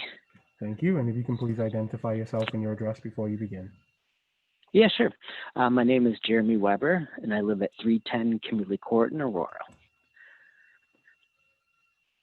And I am in favor of the Lamont Road project. CA Ventures has done a great job listening, adjusting to all the concerns of the residents and the village themselves. And the village is lucky to have an opportunity to work with somebody that will take all these things into account. A lot of the focus has been on the hypothetical negative aspects of this project. I would rather focus on the positive. Biggest positive, jobs. It'll bring in jobs to the village, and that's great for everybody. The real estate taxes brought in will go to the schools and help in many various ways. And any businesses that move in bring the possibility of new residents and families who are going to be spending money in this great village, spending their time there, maybe moving there. And these are just a few of the positive things I'd like to point out. And in closing, I'd like to ask the board to vote yes on this, to use facts, not feelings, and to not cave to the bully tactics and the thinly veiled threats of some of the residents. And I thank you very much. Thank you. The next phone number that we will go down to on the list is the phone number ending 1873. So 1873, if you can please press *6 and identify yourself.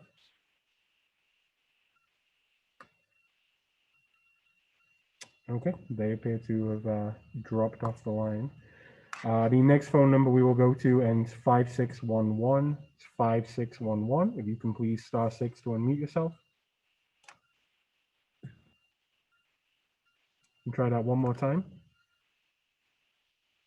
You can try pressing *6.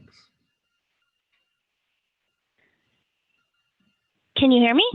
Great. Can you identify yourself and your address, please? Yes, thank you.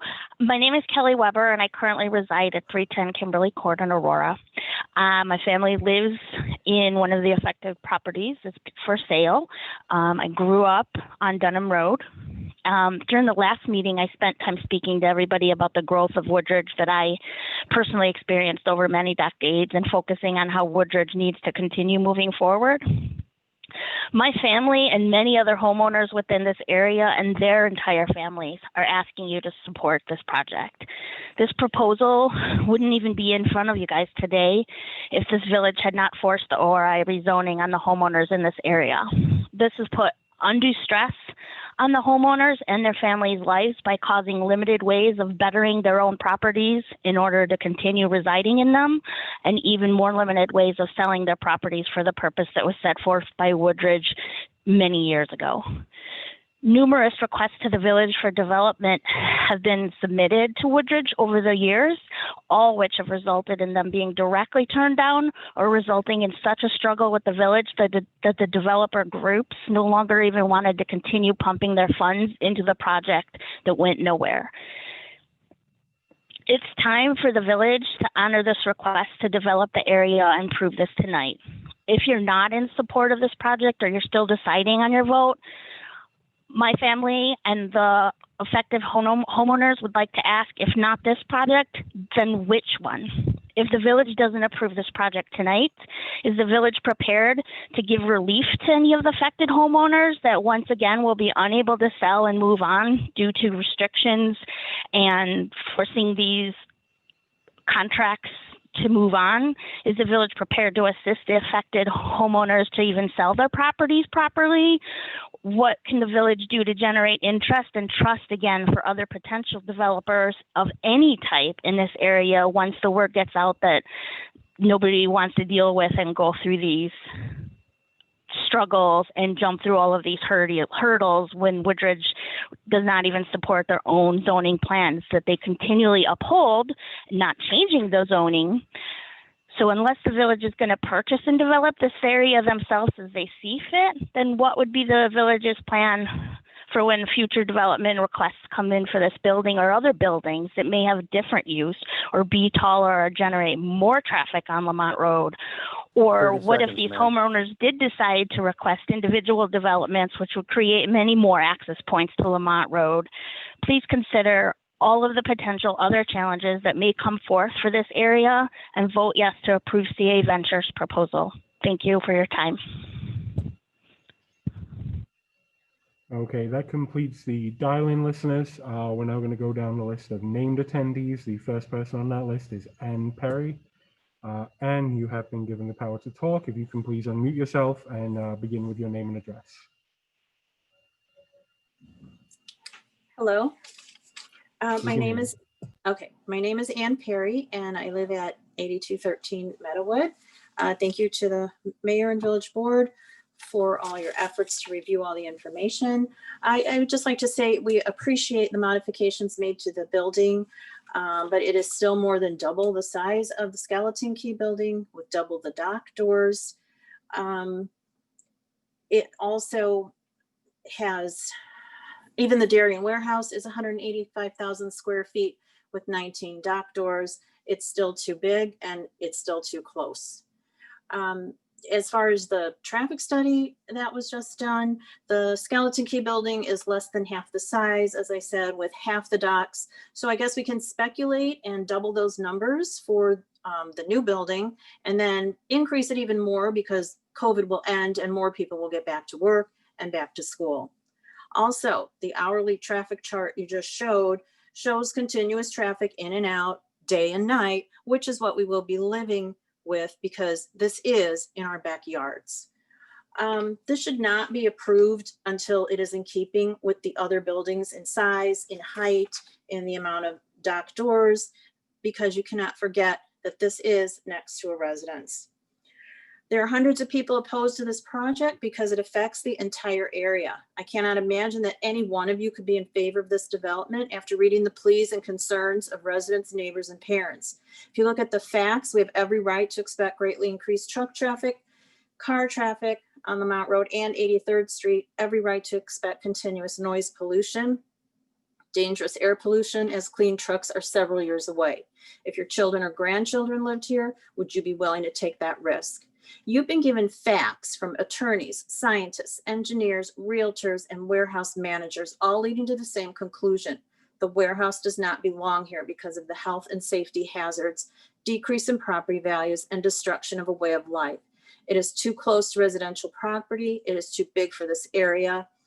It does not belong here based on the reasons listed previously, that it does not meet the legal findings of fact that would support granting the variance. Especially, variations will be detrimental to the health, safety, and welfare of neighboring premises as shown by scientific research. If it were in harmony, it would not require major variances. We try to deal in facts, not speculation. Everything 30 about seconds, ma'am. this project is speculation. Remember Janine from Jim's Lockport project, who's been living with a nightmare of noise, weeds, and mosquitoes, the resident in Ides Grove East who lost a potential buyer for her home because nobody wants to live next to a warehouse. How can you possibly vote for something that you know will harm your residents as well as others in the community? Do the right thing and say no, and the land will still get sold and developed, and the developer will move on to another project, and you could find a use Time's for the up, land ma'am. that will enhance.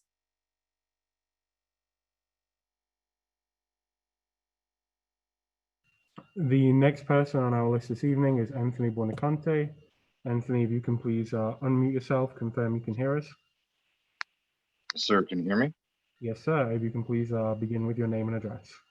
Of course. Anthony Buonacante, 8129 Basswood Lane. I want to thank everybody for their time tonight. I know that it does take a little effort to get together like this. But obviously, as you can hear, and I want to reiterate a lot of the reasons why people are against this. Me and my wife are against this. And this is bringing the community together. I got to tell you, we've been getting together, we've been talking, and we're unified on this. And you know, there's a few people like obviously the landowners who still live in the community that you know, that are involved in that. But I disagree that if the project doesn't butt up to your property directly, that it doesn't affect you, because it does. But getting together, we come up with some questions, and we ask the trustees as our elected representatives to ask these questions of yourself and of the builder before you vote. Who's going to monitor the pollution of the diesel engines and how often? Who's going to monitor the pollution of manufacturing companies that come in there and how often? Who is going to monitor noise pollution? How often? That directly affects me. I mean, the developer is painting a pretty good picture, like it's real rosy. I live next to a Blommer's chocolate factory, and I'm going to tell you, trucks went in there, out of there, all hours of the night and day. It didn't make a difference what hour of the night and day was. So who's going to monitor the noise pollution? Because I don't want to have to call the police every time. Is the truck turnaround going to be completely restricted after 9 p.m.? Would you consider using the docks towards Lamont Road after 9 p.m. since the beeps are more than 100 decibels? Would you consider a smaller building there? Who's going to manage the landscaping and the fence and everything like that, and the landscaping over there? Because we don't want another episode like going out in that project in Lockport. Obviously, we've been out there. People have been out there to see it, ask the people around there what they think, and it's not as rosy as the developer makes it out to be. So we don't want that to happen again. Who's going to be, how many trash compactors will be there? Will you guarantee the home values around in our area when this goes up? Is there a better vision for that area? So basically, you know, we're together, and it really doesn't make a difference what the reasons are. There's numbers of reasons. We're against it, and we're asking you, our trustees, are the people that we voted for to represent us. We want to see that in our government. Are we going to see a government that goes with big business and a few people that are going to leave Woodridge? They're not even going to be around. We're going to be there, and we're going to watch how the vote happens. So I really liked how the gentleman from 8129 Meadowwood put it about everything. You're going to kill the nature there. You're going to take a lot of nature from there. Is that what you really want to do? At the end of the day, would you want that in your backyard? I think that's a great question. And if you can say yes, I think you're lying to yourself. Again, I thank everybody for their time.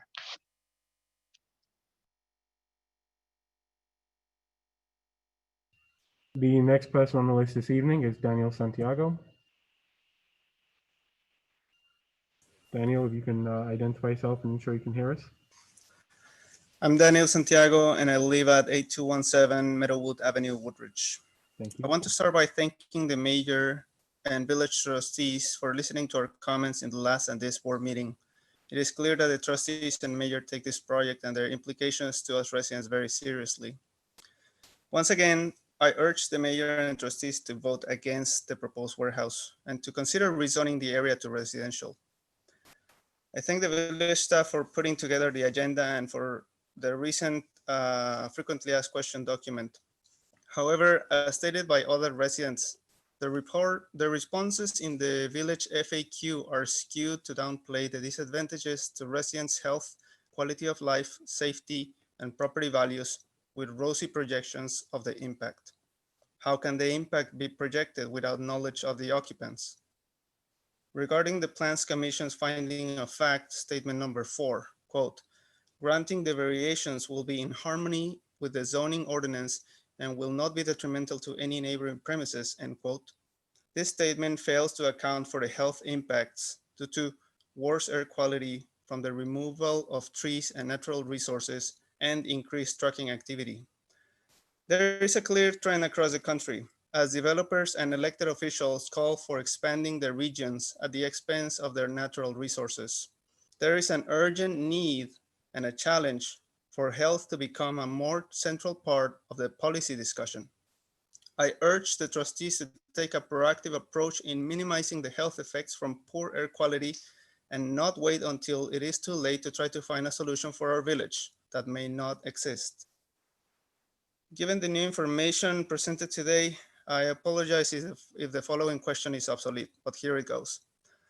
Something that may have been overlooked is how COVID-19 pandemic affected the numbers presented in the traffic study, which was carried out in March.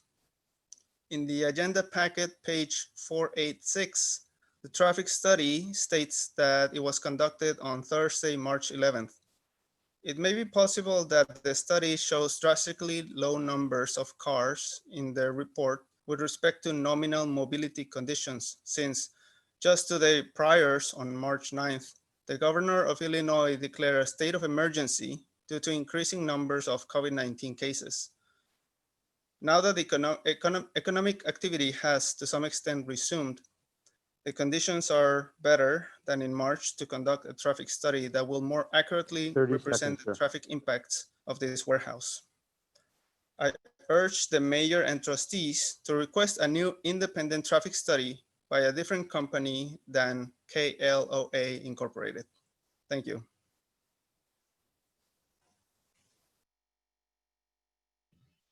Okay, the next person on the list this evening is Gary Popek. Gary, can you please unmute yourself and confirm that you can hear me?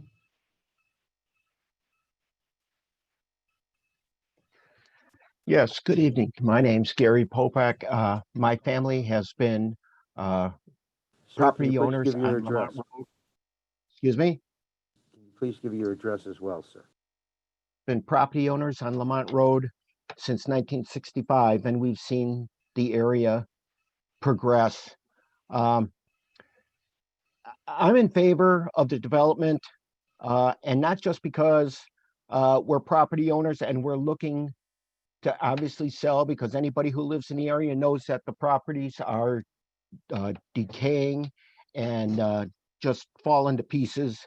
And, I think the issues are all valid issues, although I'd like to say that I think CA Ventures has done a remarkable job in listening to the residents of the village and amending their project to help allay the fears of the residents. And I have to say that if Dunham Road was not improved all the way through, these people that live on the west side of Dunham Road would not have a barrier between the development and their backyards.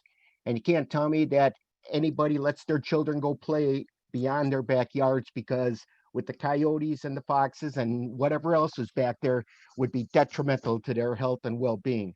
But it's I think it brings jobs, like other people have said. It brings jobs, tax revenues, a lot of opportunities to the village, and the village wants to grow and progress as the years go by. And I think this is part of part of their plan, and I'm on board with it, and my family's on board with it. And as far as natural resources and nature and keeping things pristine, I guess that's the cost of doing business. Mr. Thank you. Popick, Mr. Popick, can you please give us your address? My family lived at 8,000 Lamont Road. I and my family live in Schaumburg, 1437 Schaumburg in our Yale Lane in Schaumburg. But Thank you, sir. we lived Thank on you. 8,000 Lamont Road since 1965. Understood. Thank you very much. Okay, the next person on the list this evening is James Varkalis. Mr. Varkalis, if you can please unmute yourself and confirm that you can hear us. I can hear you. Can you hear me? We can hear you, and if you can identify yourself with your name and address, please. Name is James Varkalis. My address is 1213 Mansfield, Woodridge, Illinois. All right. I come to this board tonight with a great level of concern and a whole lot of anger. 3 minutes is not enough time for me to recap all of mine and my other residents' concerns about the health, the safety, the well-being, and the property values of our residences. I will go on to back to the other gentleman and said, I ask all of you guys tonight to ask yourself that question. Would you want this in your backyard? Think about that before you vote. I'm also shocked that we are even here, and that the Plan Commission failed me as a resident and failed to listen to the resident voices and push this forward to the board. I'm angry that at least one of the board members, based on his view that the stretch of land isn't pretty enough, was so quick to disregard the residents' voices and to go on record saying he was going to vote for this. I am upset that the village is considering violating its own ORI bylaws of building height, and then is going to ask us to trust that other bylaws regarding the use of this building will not be broken in the future. I am appalled by CA Ventures' spin tactics and mistruths. They originally stated low to no pedestrian traffic on Lamont Road. That was always a flat out lie. Now they are backtracking, spending an insignificant $10,000 for a crossing yard. This is a developer that is paying 6 figures to destroy wetland, but only $10,000 for the safety of our children. CA Ventures has no intention of being a good neighbor. Maybe they could go ahead and try to sell us electric clean truck engines again. The fact that CA is still asking for a high number of truck bays in this building is proof that CA is not being truthful about the future and final use of this building. Again, I ask all the board to vote no. The residents are watching, and we will hold you guys accountable. Thank you.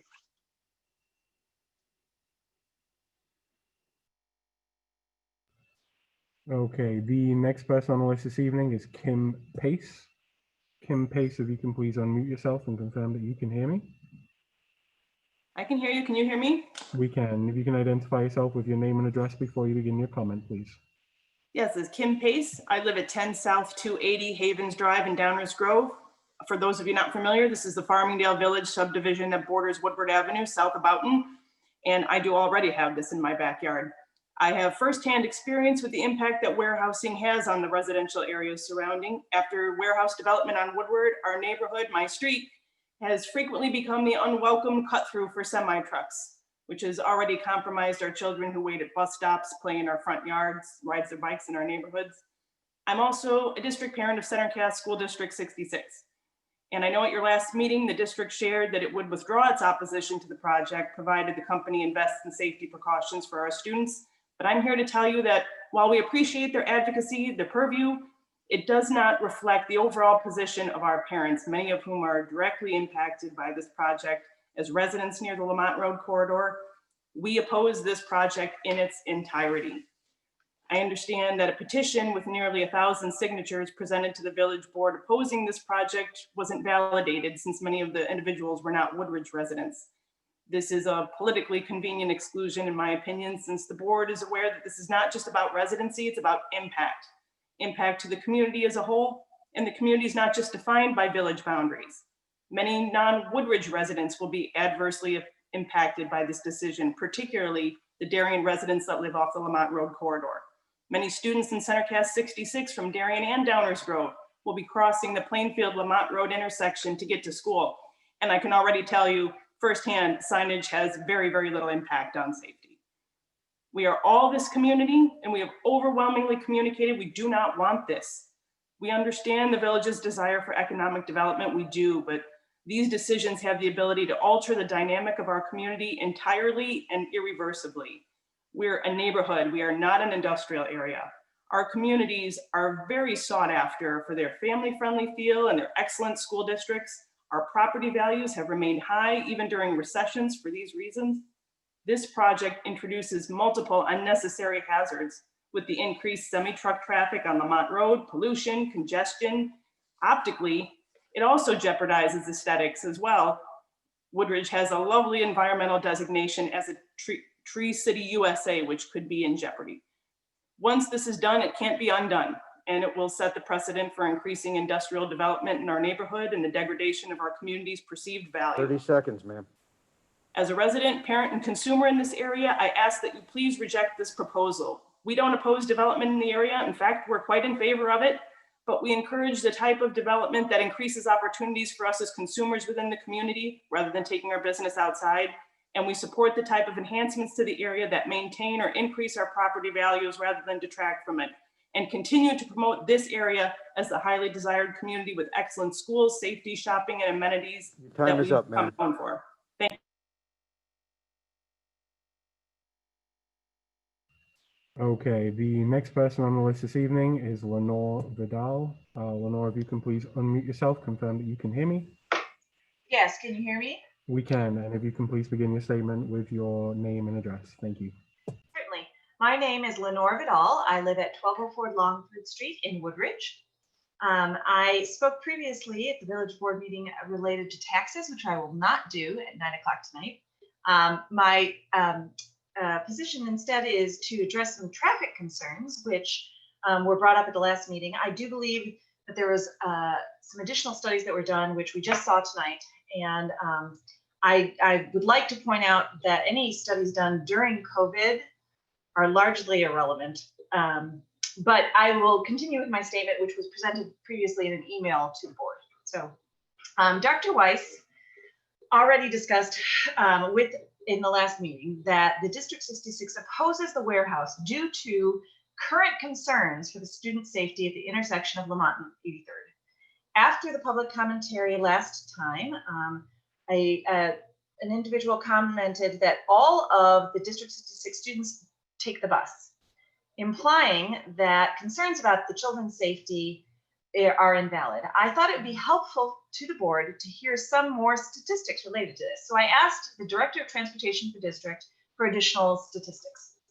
Mr. Tide reported that last year, 180 children of the District 66, 675 children who live west of Lamont Road were not taking the bus. They were, in fact, walking, biking, or being driven.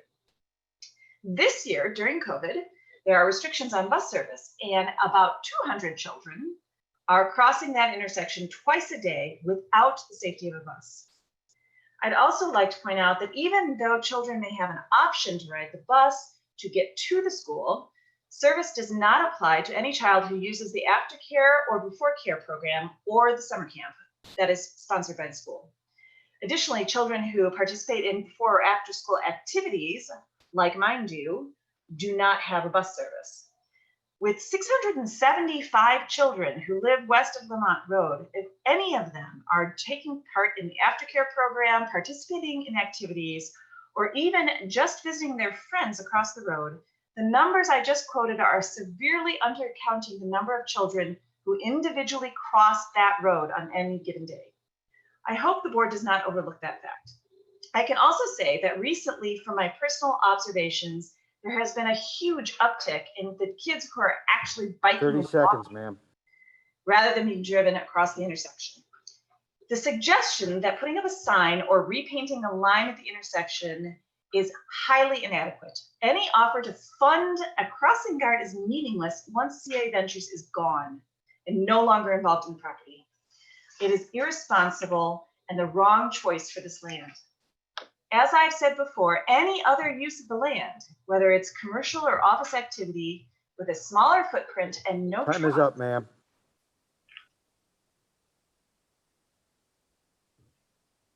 Okay, the next person on the list this evening is Phil DeBurr. Mr. DeBurr, can you unmute yourself, confirm you can hear me? I can hear you. Can you hear me? We can hear you, and if you can begin with your name and address, thank you.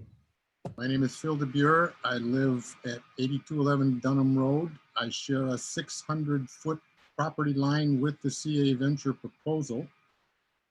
So the impact is definitely not going to be minimal.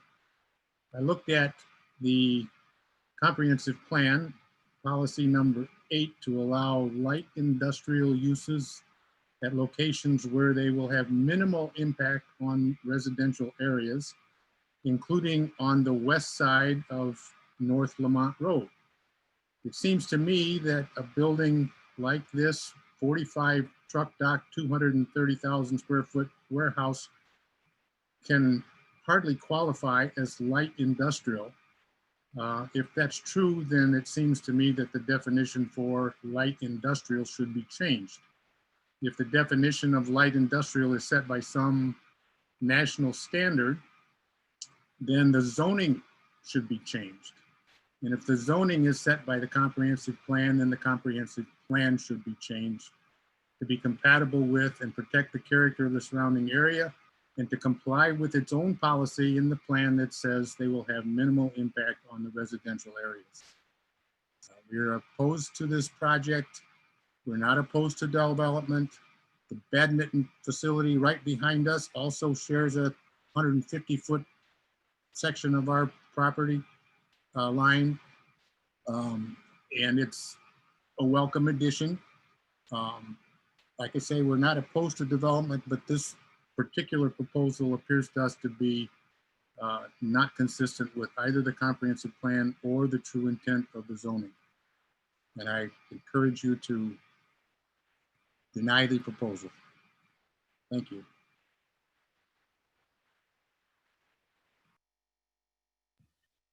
Okay, the next person on our list this evening is Rosemary Crick. Rosemary, if you can please unmute yourself, confirm you can hear me. Okay, can you hear me? Outstanding. And if you can begin with your name and address, please. Yes, I'm Rosemary Crick, 1209 Chesham Court, Woodridge. It's time to look at how this monster warehouse compares with others in Woodridge, especially in terms of number of docks and building height. There are 91 warehouses in Woodridge, and first looking at the number of docks, I found that 94% of all warehouses have fewer than 48 docks, including the area zoned as industrial. This is a monster warehouse. It is in the top 6% in terms of docks. Only 6 of 91 have 48 or more docks, and 5 of those 6 are in the International Business Center, which is where residents have consistently reminded you that's where this building design belongs. The only other warehouse with that many docks is one that is zoned in a regional business center, very far from residential community. I wish I could provide you comparisons on building height, but I was told the village does not have this information. In any event, we can only assume that nothing of this height exists near residential. And the reason is that this vote will set a precedent. If you say tonight that it's okay to violate our zoning laws by 21.25%, be prepared to do it across the board for all future developments. And by the way, do it for the homeowners who come to the village for permits as well. I think that both sides and the village all agree on one thing. We feel badly for the current landowners who were clearly done a grave disservice 20 years ago. But that does not entitle them to present any development proposal, and we have to take it. Now, Trustee Krusak asked, how can we be stopping them time after time? I would suggest to you that the board is not stopping them this time. That as badly as we all feel for them, these landowners play a part in this too. Other landowners were able to sell. The owner who sold to the badminton facility found a way to sell. The owner who sold to the Cube Smart found a way to sell. The owner who sold to the Skeleton Key building found a way to sell, refuting your findings of fact number 3, by the way. The fact is that these 3 owners now banded together to try to command a premium price. And they've succeeded because in the developer's words, he can't afford to make the building significantly smaller because of the price he is paying for the land. In fact, there's one property listed nearby in 2012 at 1.3 million that has gone up to 2.7 million in 4 years' time, and they wonder 30 why it won't seconds, ma'am. sell. Basic economics, price influences demand. Trustee Krusek, you said, I don't know that any project we do here would be satisfactory. Yes, it's been a long time, but please, trustees, don't give up. We need you to represent us. And please don't mistake empathy for entitlement. Landowners have other options, and more importantly, you have other options to help them. Don't saddle those of us staying with a building that violates our laws significantly. We want Time's to up, live in ma'am. Woodridge.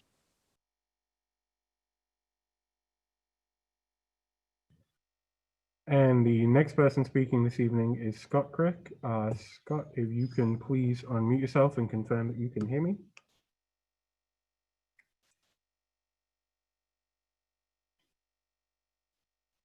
Scott Crick, can you hear me? We need you to unmute yourself. Hello, this is Scott Crick. I live at 1209 Chesham Court in Woodridge, and I'm against this proposal.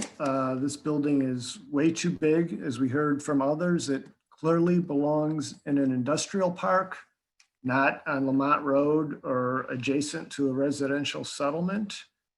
And this proposed development is not compatible with numerous parts of the village's comprehensive plan. Specifically, the village's comprehensive plan on page 23 says, in quote, "We will encourage development of office uses in areas where they serve an appropriate transition from more intense uses to less intense uses, such as single-family residential uses." On page 22, the village plan says the village should ensure that site planning and design preserves the maximum amount of open space and is sensitive to environmental features, including wooded areas, large trees, wetlands, and floodplains. The village plan also says on page 80 that the village should strive to preserve residential character by ensuring that redevelopment is compatible with existing neighborhoods, end quote. We could develop this area with other options and not huge warehouses.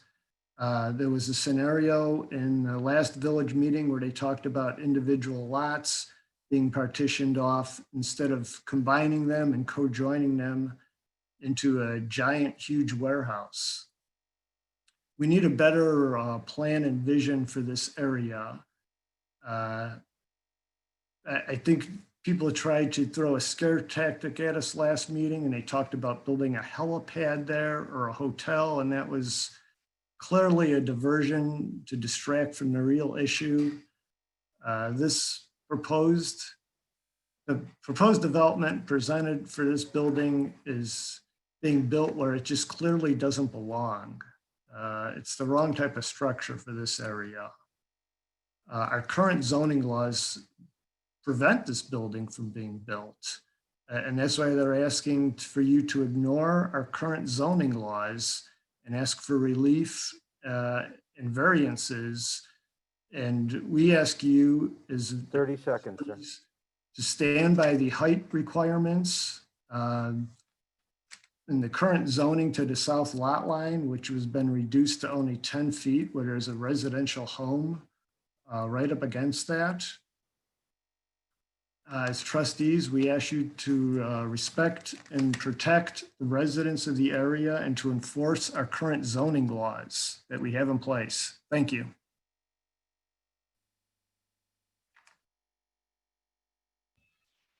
Okay, the next person on the list this evening to speak via Zoom is Stephen Young. Stephen, if you can unmute yourself, confirm that you can hear me. Can you hear me? We can hear you. You can begin with your name and address, please. My name is Ketsin Stephen Young. I live in 1220 Mansfield Street. Even though the property is not in my backyard, I still feel sorry for my neighbor who is having this on the backyard. And in my general opinion, I believe that this is a mistake on top another bigger mistake. we live in this neighborhood for 17 years. I have two daughters. They went to District 66. So all our neighbors, this area is all children. So we need to look for the safety, look at the safety of the children. I mean, the developer talked about putting the sign, putting the guard on the intersection. I don't think that's enough, you know, because my children, they all have after school activity. They go to choir, they practice and sing. When I go to pick up the children, and some of the children, they walk home, they're using the bike path to go home. They have the sport practice. They're using the bike path to go home. Are you going to put the guard on the intersection during after hours or all time during the daytime? There are people biking along the bike path. There's no guard there, only the sign. And we have to look at what kind of vehicles go into the Lemon Road.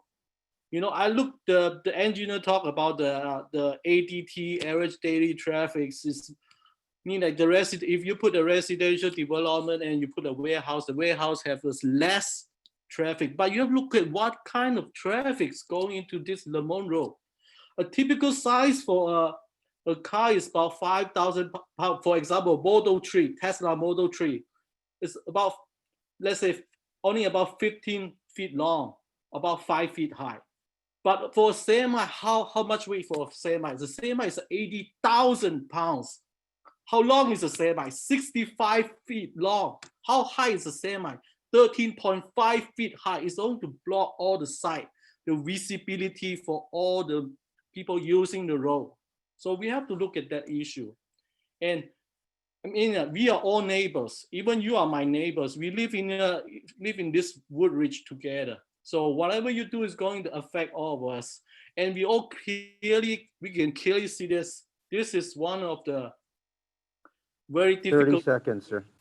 So, I mean, my proposal for all of you is, I mean, we don't want to make another bigger mistake again. I mean, the ARC development in the James Street is a good Woodridge development. We're probably thinking either to rezone it or maybe purchase it and do another more appropriate development for the Woodridge resident. Time is up, sir. Oh, thank you.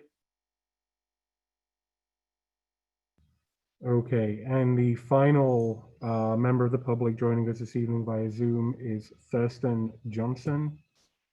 Thurston, can you unmute yourself, confirm you can hear me? Yes, I can hear you. Fantastic, and if you can begin with your name and address, please. Sure. My name is Thurston Johnson. I live at 1205 Chesham Court in Woodridge. First, I'd like to thank CA Ventures for amending their building to a smaller size and moving it back from the residence quite a few feet. Unfortunately, I still oppose the building. I do not think it's appropriate for the area that they're trying to build it in. I still think there's going to be light pollution. There's going to be considerable air pollution. Although Illinois is a little bit stricter in the emissions on their vehicles, you're going to have diesel semis coming from anywhere in North America, whether it be Mexico, Canada, or anywhere in the 48 United States. The drainage ponds that I saw were either on the south or in the east side of the building. And I didn't see anything on the west, which faces the residential areas themselves. As we have seen recently in the last few years, Ides Park, which is next to the wetlands, which this building will be close to, floods to the point where we cannot use it. You cannot use the walk paths. The pond itself overflows and even starts going into the emergency drains. So I really am worried about a lot of the residential areas being flooded in a heavy rain in that area. I believe that the best use for this property is for the village to rezone this back into residential and to sell it to a developer. I'd rather have more cars in the area, put in a light and have car traffic than worry about the diesel and the truck traffic in the area. And I think Woodridge would be able to sell the remaining properties quite quickly to residential homes builders than to try to find industrial or office kind of places. Thank you.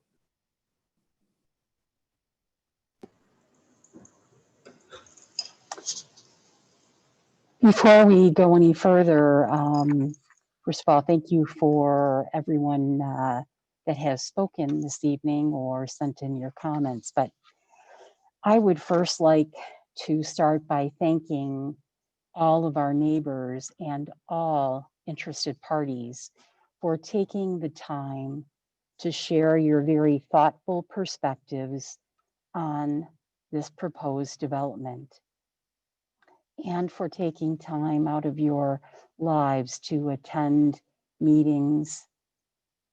The village board, the plan commission, and myself are truly grateful. The village board and I have appreciated all the input that we have received from our neighbors and the public. I know it has been helpful in evaluating this proposed development from every perspective. And I too would like to thank CA Ventures for listening to our neighbors and amending the development plan, which has been brought forth this evening for us. The village board and I recognize that this has been a very challenging and emotional process for many members of our community. We are mindful, conscientious, and truly care about you, your points of view, perspectives, and concerns. We respect and know the importance of being good stewards in our community. We have great pride in Woodridge, and we take to heart that we are all neighbors. Regardless of how each one of us ultimately votes tonight, please know that we have used great care throughout our evaluation process to ensure that we are diligent and that we are doing our very best in carefully considering all the facts, information, comments that we have received. We recognize this is an important responsibility that we have before us this evening. As elected representatives of our village, we must weigh the potential benefits of this proposed development versus any potential impacts to our neighbors and our community. Whatever the decision, please know that we will make our decision based upon what we believe is in the best interests of the village of Woodridge and our community. I sincerely thank everyone so much for your time, and we will go ahead and move forward.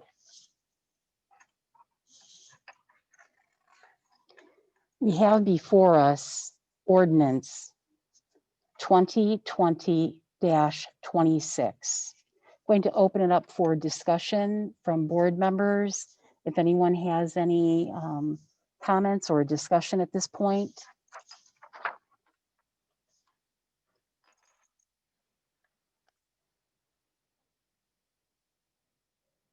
I'm hearing no one has any further. Yes, please. Madam Mayor, sorry. Yes, Trustee Krisak. Okay, so I've heard a lot of comments on both sides of the issue. Again, as I said at the last board meeting, there's no perfect solution to this. I would point out that no one on this board was involved 20 years ago that I am aware of in forcefully annexing and rezoning this property.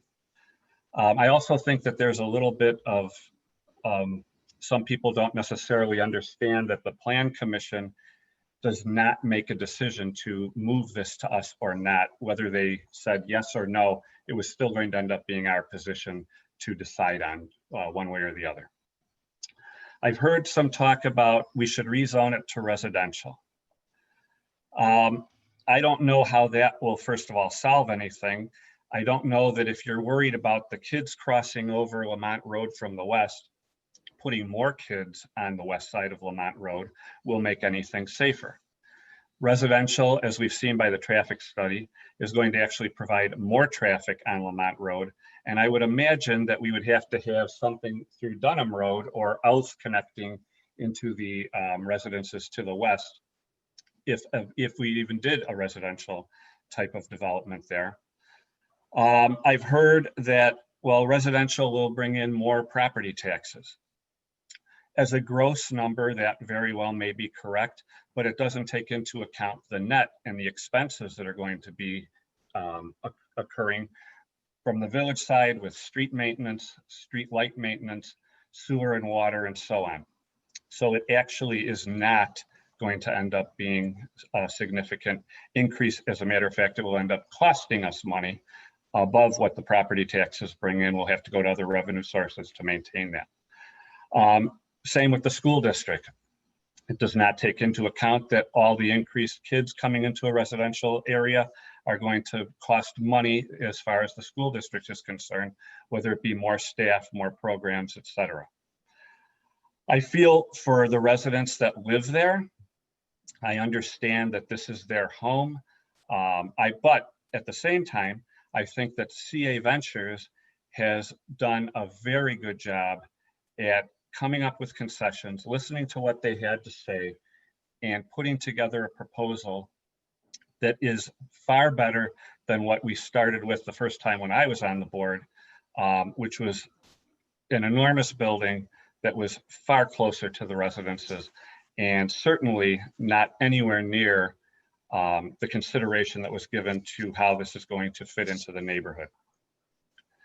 I've heard that maybe we can do smaller developments, but I'm not quite sure what that does if you have 3 100,000 square foot buildings on 3 lots as compared to this one on 3 lots. What it will certainly do is provide more access points, which is not necessarily safer, onto Lamont Road. I don't think that it will have any less traffic when it all comes down to it. And when the other thing is that noise is still going to be there no matter what. However, I think that in this particular case, CA Ventures seems to have tried their best to minimize that noise.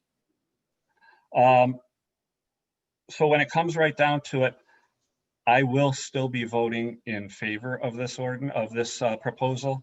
And for those reasons, and please understand people that live in that neighborhood, I understand how you feel. Would I want this in my backyard? No. Would I vote for it in my backyard? Yes, because my job as a village trustee is to do what I really believe is best for the village of Woodridge. And I think that that's what this proposal does. Thank you, Trustee Krusek. Any other board members?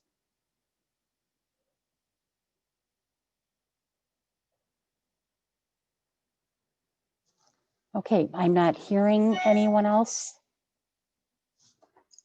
So we will go ahead. We do have before us, and I'm going to ask our administrator to read the ordinance one more time, please.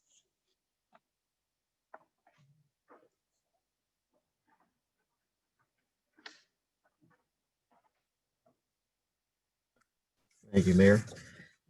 This is, again, ordinance 2020-26. It's an ordinance granting a final plat of subdivision, consolidation, and final site plan approval, and granting other relief for the properties located at 8110 Lamont Road, 8114 Lamont Road, 8118 Lamont Road, and 8200 Dunham Road. And I will ask for Attorney Pat to clarify the additional findings of fact. Thank you so much. Attorney Pat? Thank you, Mayor. Yes, because there are requested variances with respect to the determination whether in favor or opposed to the request, our recommendation is that the trustees explain on the record what their conclusions are with respect to findings of fact as set forth with respect to the four criteria for the granting of a variance. If you are voting in favor or you're seeking a motion in favor of the proposal, then you would indicate why the findings of fact that you believe would cause you to be in favor of the requested variance, approving the requested variances. If you're making a motion to oppose, that you would set forth the reasonings why you feel the findings of fact, why you feel that the proposal doesn't meet the requested variance.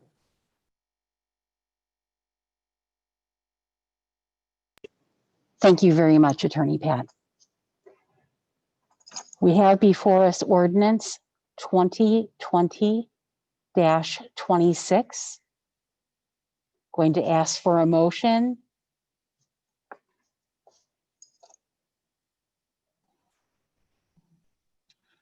Madam Mayor? Mayor, sorry. Oh, go ahead, That's Trustee Page. I need some clarification. Sorry to mess up the motion for everybody. Oh, that's okay. Attorney Pat, can you give an example of both of a for and against? Let's say, I don't know, pick one randomly so there's, no skin in the game of how we should do this. Sure. So an example would be if you were trying to determine, let's say, for example, you were not in favor of the motion because you felt that the unique conditions of the property were not the result of actions taken by someone having interest in the property. That's the second criteria. You would say that you're opposing the motion or you're moving, you're not approving the motion because you feel that, and with whatever the specific facts you have, that those unique conditions are a result of actions taken by the people having interest in the property. Is that sufficient, or do you want me to use a different example? I think I have it. Okay. Trustee Page, any further questions at this time? I don't think so. Thank you. Okay, thank you. Any other board members, please? Just to be clear then, sorry, Madam Mayor, just to be clear then, we would be reading off either the for or against all four of those. Well, yes, remember, if you are to approve the requested variances, all four criteria must be met. Okay, thank you.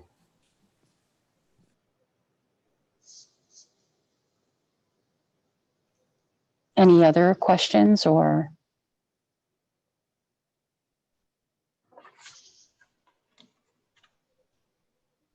Okay, so I'm asking or looking for a motion. Madam Mayor, Yes, please, Trustee Krusek. I would like to move that we grant the proposed variance requests and would like to make a motion that will include the following.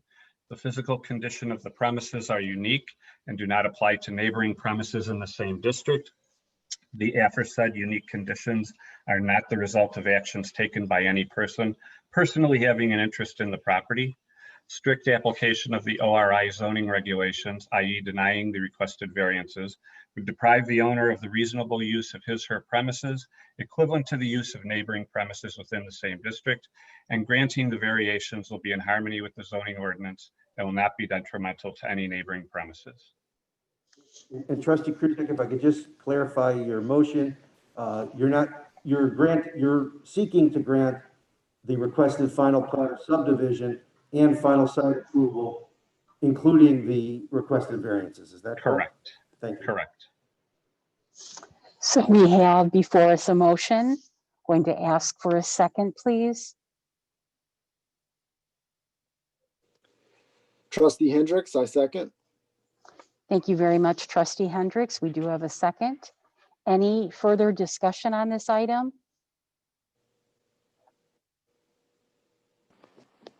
Madam Mayor, Yes, please. I'm Trustee still Abbott? unclear. So before we go to a vote, if I want to vote no, do I have to now say why?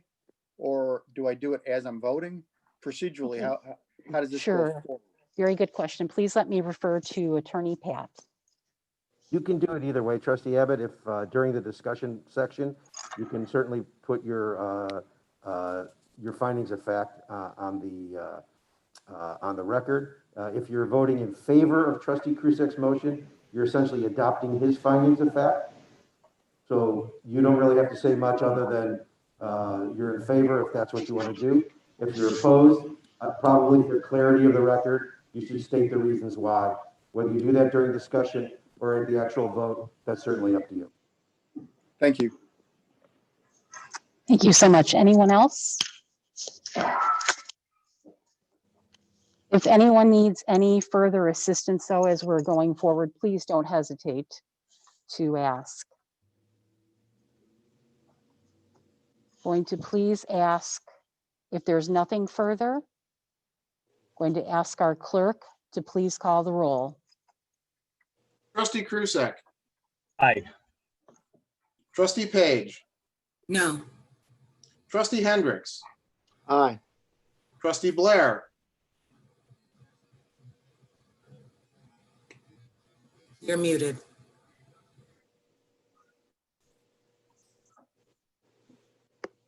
You're muted. Trustee Blair, you're muted. We can't hear you.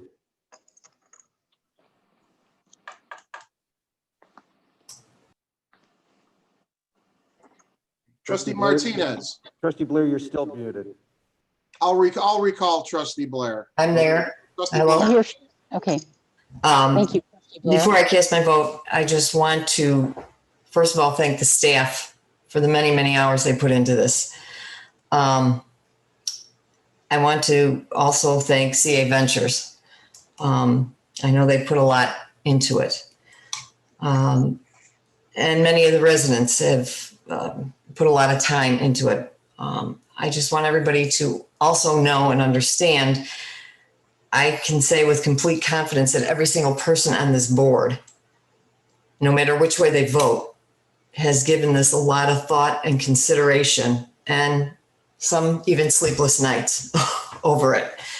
That being said, I understand both sides. Bottom line is I've gone back and forth. I think we do have to maybe take a breath and think about a comprehensive plan for that entire area before we put up a structure that maybe would not allow us to do something different. So I will have to vote no. Trustee Martinez. Yes, I concur 100% with Trustee Blair's comments, and specifically all the effort that CA Ventures has put forth, responding to some of our comments, requests, etc. However, I'm still very concerned about the impact this project will bring to the area, both from the residential side and the traffic. Therefore, I vote no. Trustee Abbott. I vote no. I feel that it fails to meet the first and fourth prong. I do not believe the physical condition of the premises are unique or do not apply to neighboring premises in the same district. And I also feel that granting the variations will be detrimental to neighboring premises due primarily to the traffic issues that we've discussed tonight. If So I I could vote just nay. clarify, I'm sorry, Clerk Kagan, I know you're about to speak. If I could just clarify for Trustee Blair, Trustee Martinez, and Trustee Page, do you concur in the findings of fact that Trustee Abbott set forth just now?